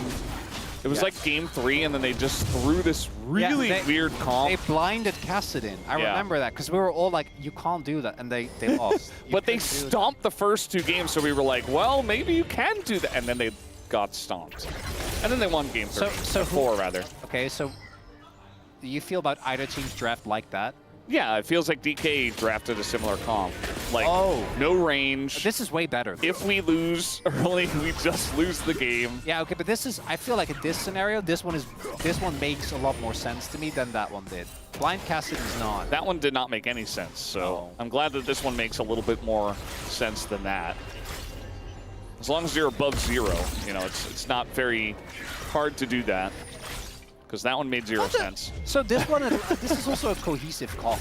Yeah. Like, it's all in, but so is T1's. T1 have a little bit more ways back into the game because you can actually do a really good job punishing overextensions from DK with the Victor, the Sleep, and the Braum. But yeah, early game is going to be king here. So early objectives going to be huge, as well as these fights. Showmaker, not quite having the necessary mana to pick up here, or money rather, to pick up his Catalyst. Faker, I'm still very surprised they didn't ban this. Here the Victor. Yeah, here in this, I mean, it's such a no-brainer. To be fair, Xin Zhao is just so strong. And it's owner Xin Zhao, right? Instead, you get owner on Lilio. Yeah, it's good. Just let Kalista through. All right, no stun comes through. Like, just let Kalista through, pick Ashe Poppy, Yeah, I agree. It's playable. Yeah. But after banning Kalista and Vi, it's like, well, do we ban Victor? Then this or, out. This yeah. is It's kind of like they got themselves into that spot. But yeah, I do agree. I'm not sure that the Kalista ban priority needs to be that high, but a lot of our teams are still buying into that. So it is the way it is. buying into the myth of Kalista. I mean, when it gets ahead, when it gets any kind of lead, you just take over games. And I'm sure there's a lot of scrims where it's like, well, they got Kalista and we just lost early, so we just lose the game. And Like, yeah. maybe it just feels a little bit too, once it gets ahead, like there's just such a high chance that you lose the game that they just don't want to deal with that. That they'd rather deal with something that's a little bit easier to come back against. We are naturally risk averse, so that makes sense. Indeed. I do like also that T1 are taking inspiration from Bro's drafting with the Lucian Braum here in Game 3. When is the world's bro skin for Braum coming? You know, it's just Bro. Broum? B-R-O-U-M. Yes. Broum. Stand behind Broum. You can see it, right? And they try to do the dragon, but they're definitely sniffed out here. It's really mean, because T1 pretended they were handshaking by starting a grubby, and then Lucid's like, okay, then I can start. And then, guess what? They lied. They lied. And the dragon goes to T1. Right? Or no, that was a Scuttle Crab. I thought he actually was doing the dragon that whole time. Okay, that makes a lot more sense. Yeah, Dragon early is actually still a big threat. Showmaker caught into yet another back. Does have his Catalyst now. Darkseal picks up as well. But it's looking good for T1 early. They're finding these laning leads. The one item spike across the board for really any of these champions is kind of crazy. For Faker, I'd argue it's the least impressive. Because Victor really does need more time before he actually becomes a big menace. Faker understanding the value of just straight up ruby crystals. 2 of them early. Just health. He says, I just need to not die. And eventually, I will be the biggest threat on the Rift. But for now, let's just farm it out. Chovy it up. And sit back and not die. Meanwhile, Keria ganking Showmaker. I don't think this is an actual gank, but he is pushing him out. Just bring Faker into more action after buying 2 ruby crystals. It's more of a figurative gank. Yeah, it's not literal. It's the concept of the gank, though. Yeah, I take everything very literally, as you might have found out after Game 1. Concept of a gank. I mean, Faker's up 23 CS, and that helps zone away Showmaker. Like, the wave was in a great spot for Faker after Showmaker backed. So, yes, Silas gets behind ranged champions that can poke him out a bit. But it's still a pretty hefty lead here for Faker here in the mid lane. Yeah. Also the bot lane. This was a counter pick that was attempted, didn't quite end up working out. And Tier 1 looking very sharp here thus far in the early laning phase. DK, the laning phases for them have been rather muted. Well, they're not going to commit to it. Arrow also just going to hit Keria, who says lol. I actually think that's really fair, because Guma wasted his ult, so then aiming has to as well. Yeah, exactly. Onto Braum. Well, they got the cleanse from aiming, so winning. Yeah, no, it's a trade-up, but, you know, I don't know about that calling amidst the minion wave. It's not the end of the world. We'll be up soon. Yeah, it's just a good angle for engage Braum, which we know that Keria loves, so. He goes in, engages, and Guma just has to follow up on it. Thus far, T1 is passing the test of, are you winning early? Very good. If you're a T1 fan. It's not a gigantic lead, but it's definitely something to recognize. This is a real LCK game. It deserves recognition, this lead. Yes. But it's not one where you say, whoa, that's crazy. It's just like, oh yeah, it exists. All right, Feldas. I acknowledge its existence. Feldas, we have plenty of time. No drink has been taken. We're 10 minutes in. Feldas, give me your scale of recognition. The the scale of recognition. Okay, yeah, so when it comes to leads, right? So the lowest level lead is, it doesn't matter. Yeah, it's basically an even game. Basically even. That's still a lead, though, where we'll be like, okay, one team is ahead, but it's basically even. That's like the lowest level. Okay, what's next? The next, I think, is what we mentioned already, where it's like, we acknowledge it exists, but it's not gigantic. It's a nice lead. It's like, okay, T1 are in the lead. Does it actually mean something yet? A little bit. I feel like it's getting larger as we're talking. It is like growing. every lane is winning. Yeah. Like mid's winning, Faker got ahead there, bot's winning, pretty sizably. They are looking to set up for Dragon as well. The Aatrox also picked into Renekton, also losing. Yeah. Just like the Sylas. So clearly DK did not pick this for lane and was thinking that it was going to be a better time in the skirmishes. We haven't had any skirmishes yet. I don't know if we're getting any because Dragon is just going to be given up. I'm not sure what led them to believe that there would be action in this game. You know? Well, you have to create your own destiny, Veldas. You have to be the one that creates the action. That's true. Which they're not doing. You have to earn recognition, you know? Well, last time the game was close and then DK won a 5-0. I don't feel like that's happening this time around, though. Drake is taken. Steadily T1 just building upon these leads. I know Lucid's in the area, but he really wants the base. Sitting on his first item. There we go. Sunlit Sky done. Played here for Faker. Just getting farther and farther ahead. He has the largest lead right now. It's becoming more than just recognizable. We have a recognizable lead. Yeah. What's next? Do we just go to big lead straight? No, I think it's just like a solid lead, you know? Solid. They're solidly in the lead. Yeah. This is where we get to the layer where it's like, okay, if you're Genji and Hamalife Esports up against any kind of like middling or low team, it's just over. Yeah. This is like the Wolf level of lead. As we got an arrow just gonna flash it, and now the Braum is in so much trouble as he's stunned 100-0. I mean, there's nothing he could do. Faker had to flash it though after being on target. So a nice arrow, a nice gank here from DK as they maneuver up and they create their own destiny. They do. Oh, Guma, he doesn't know. Guma. Oh, he's fine. Okay. Barrel was gonna. I already thought Barrel was gonna flash over and slam into the wall, but I don't know. They didn't see him either. Yeah. Jonah Strong fooling us once again.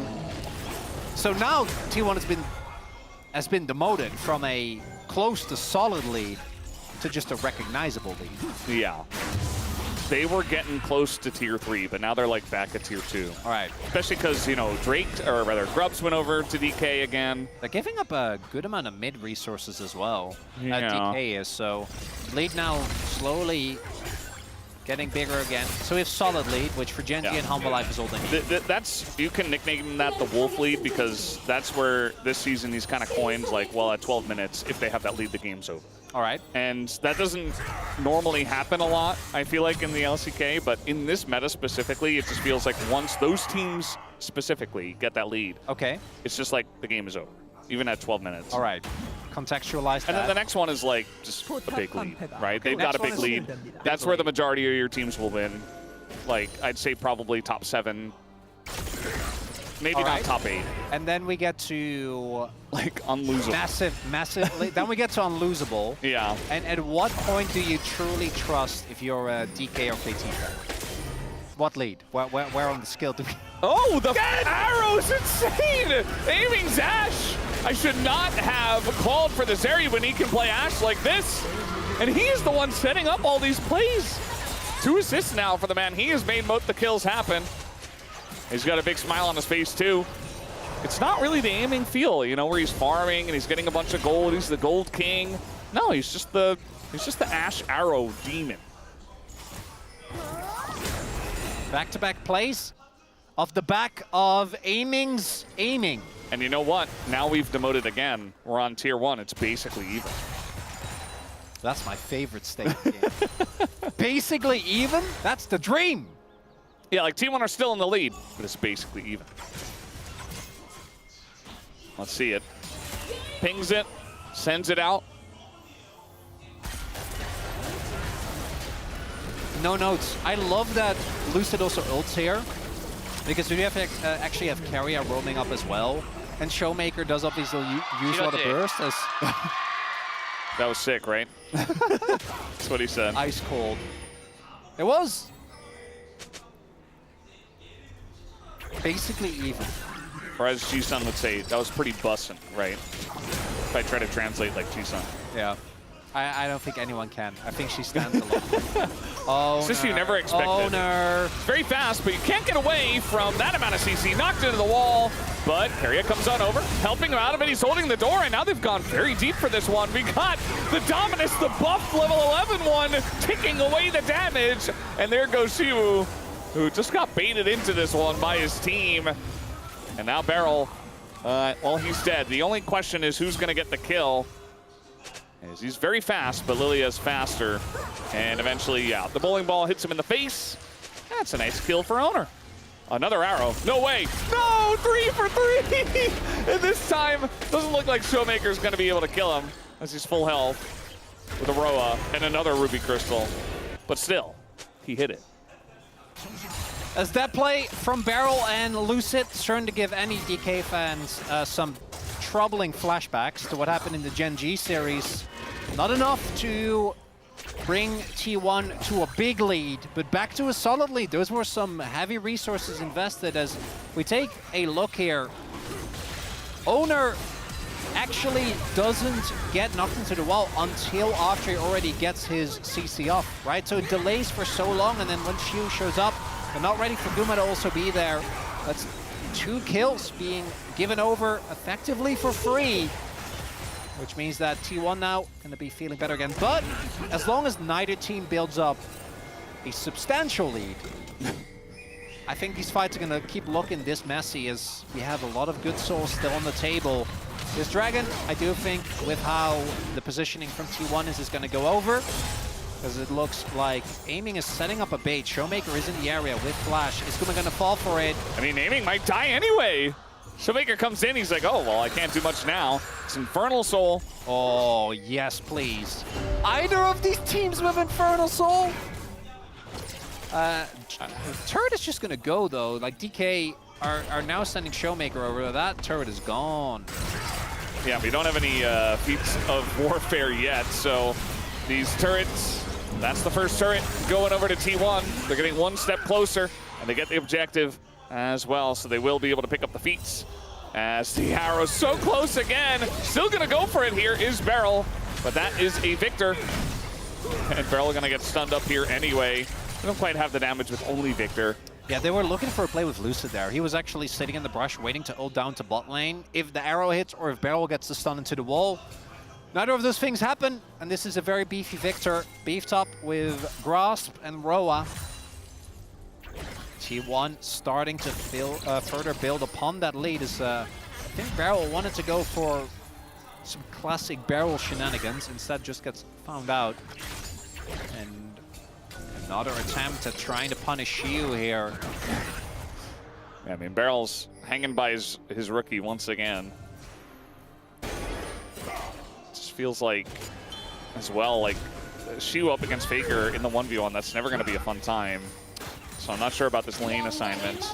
Yeah, particularly with this setup, once he gets, like maybe it gets better once he gets clear. The problem is that Aatrox is just not that good into people that stack all the health, right? Because his damage doesn't quite work that way until he can get a lot of trades off, but into Faker, there's so much sustain that is going to come through for the Victor that doesn't quite work out in T1. If this mid lane turret falls, and the Herald will ensure that it will, DK is rapidly losing control of the map. Yep, Perry gonna put this one into the turrets, and he's gonna go for a little drive, looking for that bottom turret, which is pretty low. I think he's got it with this driving so far. That's one. All right, he's able to That's make true. the turn. There you go. Big hit in the bottom lane as well, and now Shiu half health. He's got to back away. Arrow gonna miss Doran here, so Aiming very good at hitting the long range ones, but the short range right in front of you ones, not as good. It's a different skill set, though. That's Yeah. And yeah, I mean, DK, they're suffering at a substantial deficit at this TP. Oh, TP. They got to make something happen is what I was about to say. They got to make plays, otherwise they just lose. And they will be able to find Faker here with a Pantheon ultimate and a TP.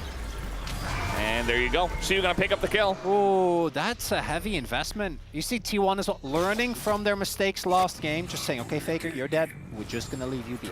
It's okay. We're not going to overinvest. If that was on the side of Otacon, that might be the turn that DK was looking for. Instead, it's just a nice kill. It puts Shiu in a bit of a better position, but not going to be enough to really change this game that is still heavily leaning towards T1.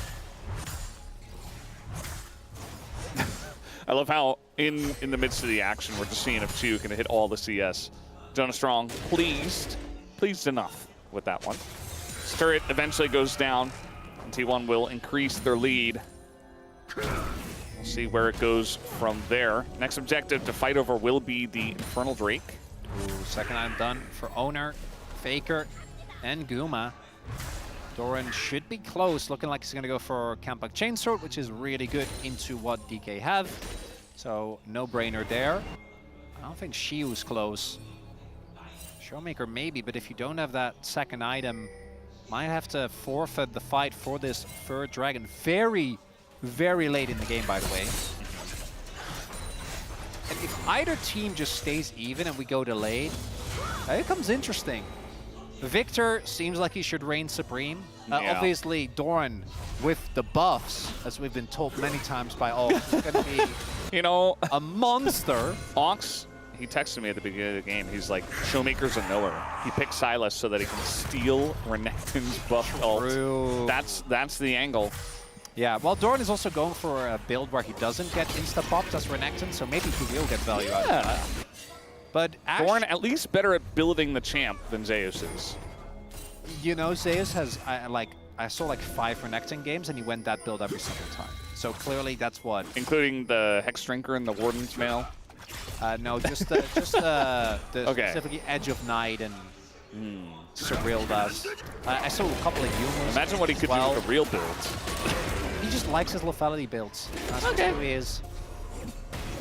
This was a counter pick, by the way, in top for Shiu. Yeah. Just putting it out there. Hawk shot. Does have 2 available. Does he want to use it on the dragon? Or as I think they can just say, hey, it's gone. Let's leave it be. Looks like that's the call. 2 items are just not done. Yeah. Just didn't feel like they could fight at this point in time, so. They're just slowly, gracefully losing. Is DK and T1 says, that's great. That's not a winning strat. No. You got to plan to win. Ox and I talked about this a lot yesterday. You got to have a plan to win. Edgar talked about it too. He's like, we plan to win. Okay. You DK right now, it doesn't seem like they have a plan to do anything. Well, I'm sure they do. It's at some point, Lucid will ult in, Showmaker will TP, and then we pray Shield gets resets. They just do it every time Showmaker's TP comes off cooldown. They're like, all right, we're ready. I'm not joking. That is the plan. Well, that's not a good one. Well, I don't like that plan. They need different angles because you're playing into Braum Victor. So you do really want to try and find multiple avenues of attack so that you have Shield on one end, Showmaker on the other. You told me this was better than the casting draft. I'm not seeing the angles. Well, I thought the laning matchups were going to go better because they counterpicked. And they clearly did not. Literally they did, but figuratively, I think maybe they had a different message for us. Maybe the real draft lesson is What did they mean by this? I don't know. I've given up a long time ago. I mean, it's not gigantic leads, but as we talked about in the draft, if you get behind with this comp, it's very hard to control the skirmishes. You don't have vision control. You don't have map control. It's definitely You're playing into a lot of disengage. Yeah, worse for DK as well. Yeah. We'll see. They're still looking. And the team fights from DK have been something that they've been able to rely on. We even saw it in the previous game. That was Beryl given an opportunity as well, though, by T1. And they seem very hesitant. And you know what neither team should do right now? Otacon. Otacon. Don't do it. Don't fall for it. It's do it. voracious as well. In this low game, In this economy of 5 kills in 25 minutes, it's not worth it. what's going to happen is, even if you get it, you know, DK might just give it up. I think Shu's just dead here. I don't know. Guma has a ton of damage, but he's very fast. He's going to dodge the Q, so yeah, actually he's not dead. But Yeah, Back to the wave. What would happen is you do the Otacon, and even if you do get it, I mean, I guess now with the Baron available, you can try to use it. So not a bad timing, I suppose. But it's still an objective that you're probably just going to get baited into and die on instead. So got to be very careful. 2 items done for the entirety of Summoner's Rift, with exception of Beryl. How many control wards have you brought? You don't have an item yet. Yeah, there's no item. It's 25 minutes into the game. I have not been keeping track. But Where's the item? Oh, that's the flash. That's big. No flash on Faker.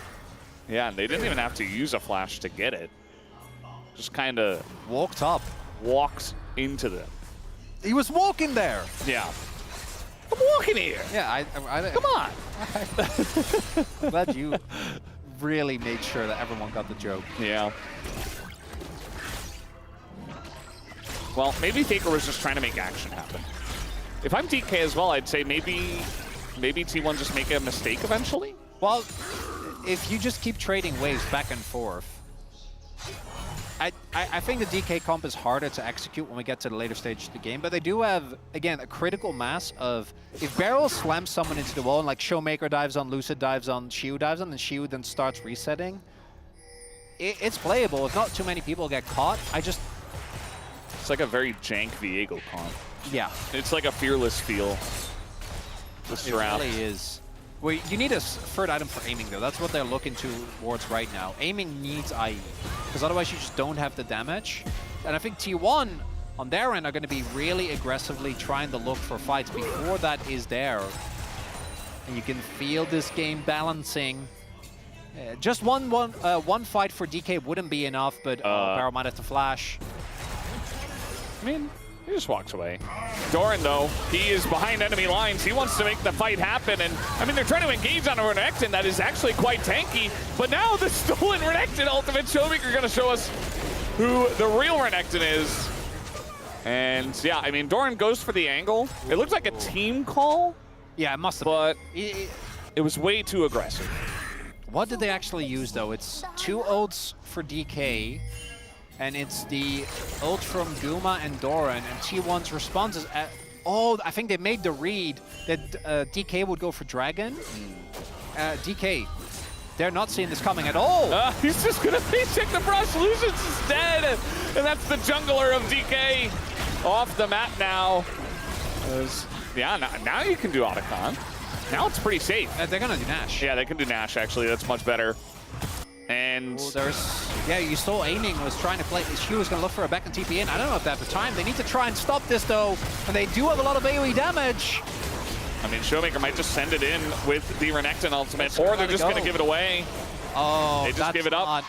I think you have to send it there. You might lose the game off of it, but I don't think you can just give them Baron and Otacon. Well, you can just lose the game off of not doing anything as well. And I do have news for you, though. Beryl did, in fact, pick up his first item a minute ago. Yeah, he got that McKills. I saw that. Yeah. It would have been good if he had that when Lucid died. Well, at least he had vision. He had control of the map with his control wards. And now T1, they have a very big lead. Are they going to try and die? Like, are they going to die Faker? Yes. Otacon, yeah. Well, yeah, but also just even the arm guard alone. Huh. Not the game 3 I was hoping for. You don't like the 6 kills in 30 minutes? 6 kills in 29 minutes, Veldas. Yeah, again, I mean, DK got behind, they lost their lanes, and then they were like, And T1 were like, well, we don't have to do anything. Like, there's no onus on us to do anything in this game. We have Victor, and we have Lucian Braum. Like, you're never attacking our carries, ever. It's just not going to happen. And now, greeting for the Gromp, we've seen this before. This time it's not going to backfire. Nice sidestep by Beryl. DK just want to hold on to their inhibs at all costs, because if they completely lose control of the map, I don't think they're ever getting it back. So now their game plan, I think, just becomes stall indefinitely and hope that the item lead at some point isn't that relevant anymore. kind of want to... I mean, you need like another 15 minutes for that. I know. I don't know if that's going to happen in this game. T1 shouldn't let it happen. And now the engage brawl actually not bad. Coming on in, nice amount of poke damage onto all the DK members. They have to back off the turret, and Owner's looking for more. Still got a minute on the Otacon buff, by the way. And Baron. And Baron. They actually synced it up very nicely. And there's no reason for them to ever back away. And just, even if they get a withdrawal, like, who cares? It's 200 gold. Just TP back in. So they're taking bot lane. They're taking mid lane. And DK eventually, we've said this, eventually, at some point, they do have to fight. Otherwise, they will just lose. You don't want to pull a Jin Air. Like, this is actually the Jin Air strat, where you sit back and lose. They kind of have been doing the Jin Air.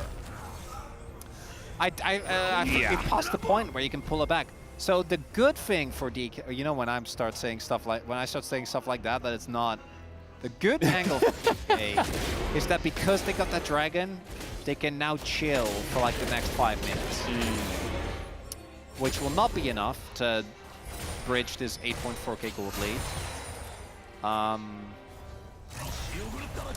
There's a lot of gold on the map, okay? Oh yeah, DK get one pick because they got one turret. One pick With double objective bounties. With double counter pick, by the way. Yeah. No, T1 are in an unlosable position. Okay, I wouldn't say that. I'm gonna say that. Oh, I don't know about that, Veldas. I think with this comp far. and this game state, I think it's unlosable. I wouldn't go that far. But if they do lose, it's not because of curses. It's because I think that there's always an angle. I was gonna put that out there. I am not as good at caster cursing as you are, so I wouldn't give myself that much credit. All right, Renekton ultimate stolen. He's gonna look for the angle. They will fight eventually, I believe. Showmaker used it. He's not generating rage, so I don't know why. Okay, they're gonna knock away the Braum, and they find the angle here on the front line, and it's actually Faker who goes down first, but Doran in the back line picking away onto everyone. He gets taken out as well. It's 5v3, and Shiu gets the resets. It wasn't unlosable, Chronicler. There was an angle. They take 3 of them down. Showmaker trying to go in onto Owner. And will have it as the max range on the chains, and Kerry is killing a turret in the base. He'll just execute to the fountain. The standing gold! The standing gold, the comeback for DK! Wait, no, but like, because of death timers of Owner and Keria, DK's gonna get soul point. They can actually stall! We have a game on our hands. It's Barrel with the ult onto the Braum. No Braum means no frontline, means they're a member down. Guma immediately has to flash out. And you said it, Chronicler, this comp, if you can pick one important target, the follow-up is insane. And the most consistent damage on this comp is Faker. He doesn't get the flash. He doesn't get to use his ultimate. Look at these health bars. Tell me that if Victor doesn't, and even if he just ults. I'm not even asking for a laser. Yeah. I'm saying just press just R. Just an R button. Just a flash R. Would have been enough. Yeah. Would have been enough. But true. Instead, DK find a miracle fight. Curses aren't real. Standing gold. No game is unlosable. Standing gold. Standing gold. And T1, I think you're still in a great position for this game. I would still pick them if I had to pick. 3 nibs are open. The map is in dire straits for DK, but we're getting a game, Veldas. DK didn't even get the drain. I know. Well, they might. They're definitely going to get it, but they didn't get it yet. So the tempo, you know, they need to spend some time to take this down. T1 might get some position around the Baron. Oh, they are. Oh, the pigs are going down. I didn't know I had these powers, Chronicler. I didn't know I was this good at caster cursing. But I have set it up perfectly to get a game on our hands. You're a great caster, Veldas. I can see it. This is all we needed. It's here. It's still a 3k gold lead, but now there's all of a sudden, but one lost fight for DK and the game is over. I feel like the entire tone of the game as well is shifted. T1 now know that with that big mistake of a team fight, that it's losable. Whereas before, if they didn't make any mistakes, I kind of... If they didn't make any mistakes, they wouldn't have thought it was losable. I kind of still stand by my unlosable call. But DK, I mean, anything is losable, right? If you make a big enough mistake. They created their own destiny. Was Barrel going for the play? Was Lucid ulting in?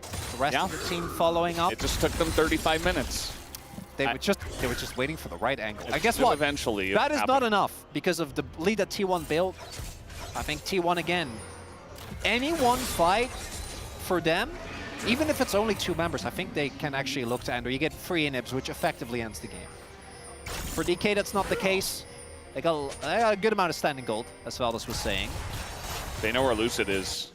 You walked over a ward. I mean, at this point, you gotta imagine that T1 still have vision control, so I'm kind of surprised that Lucid's going for somewhat of a gamble of a position. Doesn't matter because he is Pantheon, so as long as they don't collapse onto him. Yeah. As mentioned, Showmaker gonna look for this inner. Just gonna start the Marin. Yeah, they can. But there is vision of this, so. Doran sweeps it out, and Showmaker's TP is gonna get forced, whether he likes it or not. Shiu as well, looking for a base. I think Death Dance might be done. It's going down quickly, but T1, they get the TP. Is that enough? Yeah, they're gonna get the 1 TP. Shiu still has his. He gets his Death's Dance. Ooh. Good restraint from DK, not actually using both. Yeah, she was still backing. I feel like maybe they wanted to take the fight after the Baron, but that's not the best angle. Still, it's a very close game. 2 Infernal Drakes for DK. Soul points. Anyone getting caught at this point by a bowling ball, by a barrel slam, and blown up in seconds. Good vision here as barrel. He's going backwards at least, and he's just dead! Explodes into a flurry of Infernal Cinders, and now Lucid tries to follow up on it and might just die for the sins of Barrel. And now, T1 5v3, looking for Showmaker, and it should be enough as down he goes. The shutdown comes through, and DK, they gave us hope. We had a game for about 3 minutes, and then it wasn't a game again. Unlosable, Valdez! You said it yourself! And it starts with Barrel, and it ends with Barrel. Tries to look for a play, gets caught. The wave clear is decent. Ult is there for Shiu, but I don't think they can do this. It doesn't look very likely. As Shiu's getting bursted, he does get an insane amount of health back, but eventually it's just too much. The arrow, though, in the face, that's 2 kills! No! Barrel respawns! The game isn't over, guys! It's not over! It's still alive!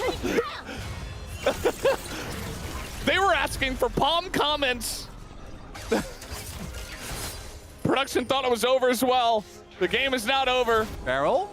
Not again. Not again. Not like this. Wait, is it? I mean, Barrel? I think he's baiting. It's Yeah. only Faker. Yeah. Okay. Everything's fine. Everything's fine. Okay, just do the Baron. Well, yeah, they can. Guma and Doran are still dead. They have to. 20 seconds. They have to try. Doran doesn't have and TP. It leads into Infernal Soul. Well, you know, I thought I was a strong caster cursor, but you are on a different level, sir. Caster curses aren't real. I can't believe I even gave myself credit when I'm sitting next to the god himself of caster curses. The second you said it was unlosable, how does this even happen? it became losable. So Shiu obviously gets a ton of cooldowns here. Stays alive for a lot longer than expected. Owner uses his stopwatch.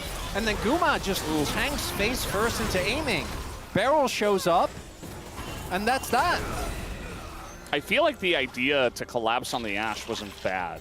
But they could have after the fact, it's the execution.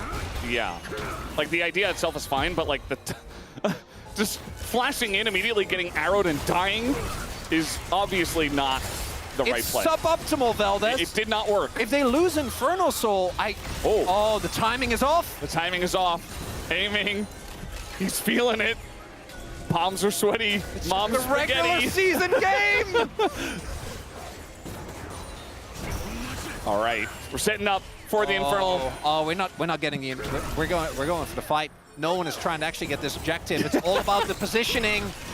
All right, let's see. Don't know about Shiu. Who's got the hands? Who's ready? The ult, it's gonna hit Faker away, and now the flank comes through for Shiu, but they don't commit to the fight. Oh, that's the ult gone from Barrel. That's big. They're gonna try and burst it down. They're gonna try and flip. Doran is spotted. I don't know if this is gonna work for DK. As now Barrel's going in, and the streak is not low enough. It's not low enough. They want to turn on the Doran now. It's getting real messy. It's getting incredibly messy. Doran's gonna go down, but so does the Drake to the side of T1. Lucid stays alive, though. It's a 5v4, and Shiu, he wants to make this fight hit. Shiu does a lot, but he holds up the door, and now a massive flame from Owner onto nearly everybody. Isn't enough damage? It's the question. Faker on the right side on the Victor. He might recreate the Chovy moment. Look at the base! Oh, the base is in shambles as well. Guma and Faker against aiming. Oh, they don't have TP. And oh, he still has Baron! He still has Baron! As Baron, it's still alive. Can they push? It's 30 seconds. It's so, I don't think they can. No. Make the right call, Ash. Oh my Guma god! stopped his back, I don't know.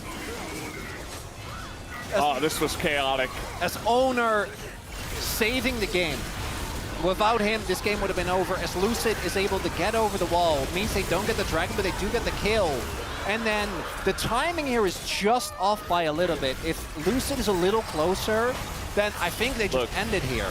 She was healing, but then watch this from owner, the turn back. 4-man sleep. I was losing my mind when he got that. And that's what means that the game, not done. But aiming, crucially, is too scary. They don't want to risk it. And that means that the game is still afoot, Valdez. It's still alive, as you very nicely put it.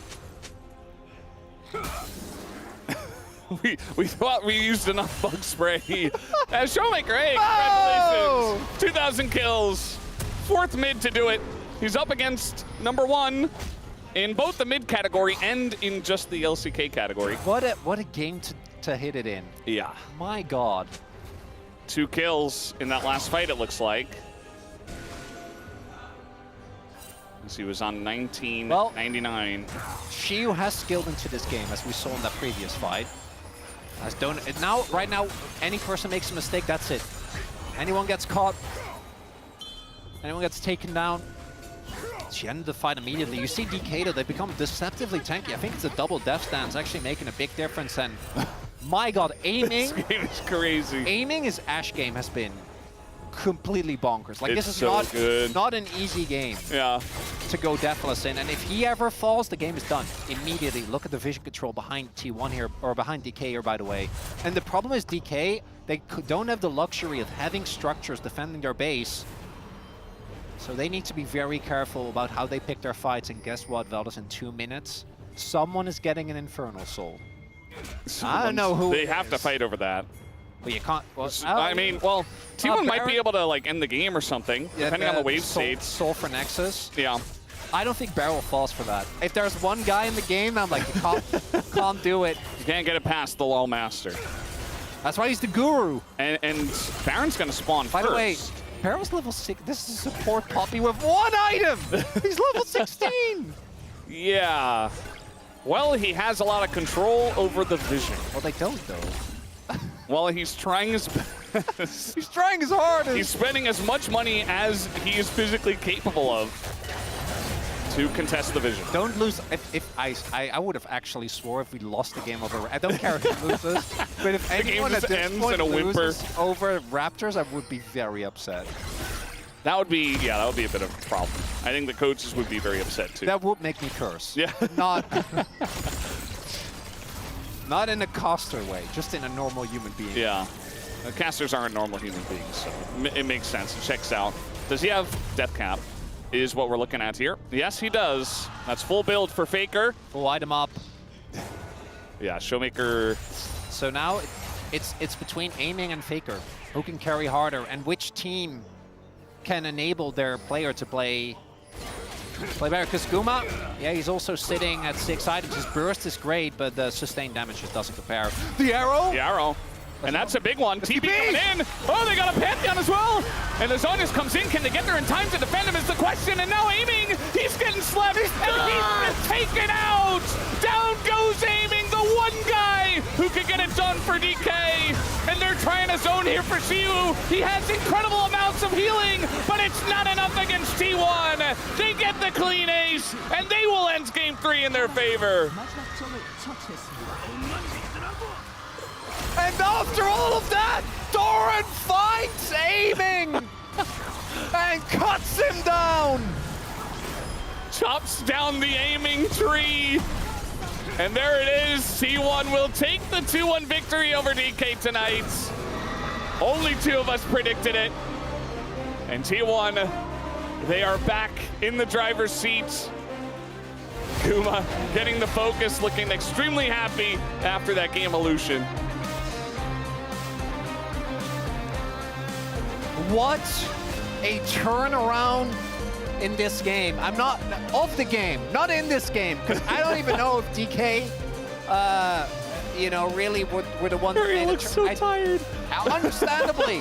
He's like rubbing his eyes and scratching his ear like he's. Oh man. Understandable. Understandable. That was a crazy one. And Doran, as you mentioned, you know, he gets a huge moment here right at the end. He's clutch. But I think this guy, he gets POM. I think Owner deserves it for this best of 3.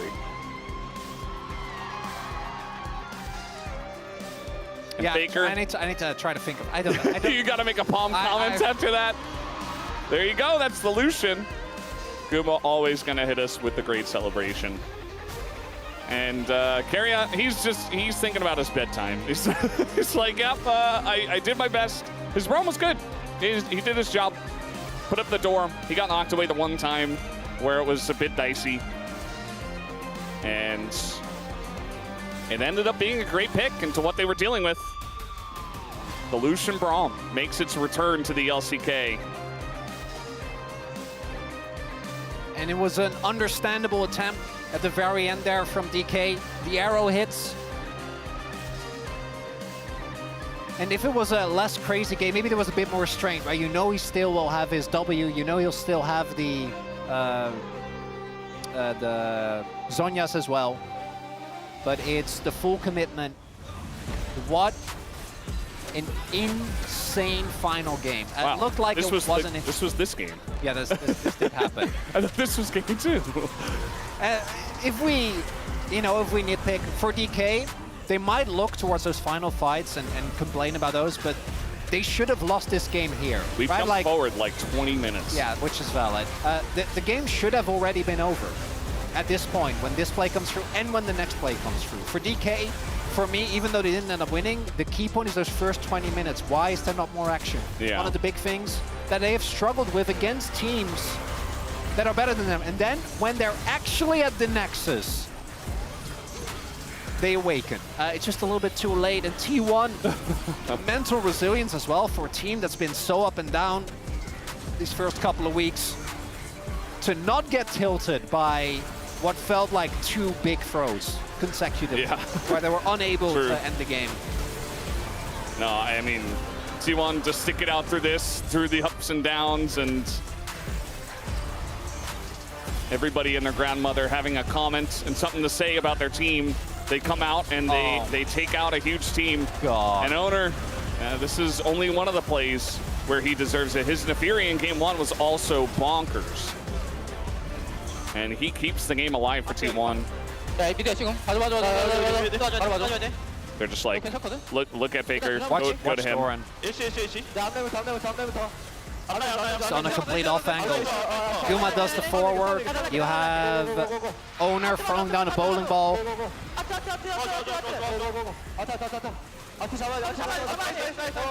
Just saying, hit the front, you know? They had to burst down those two.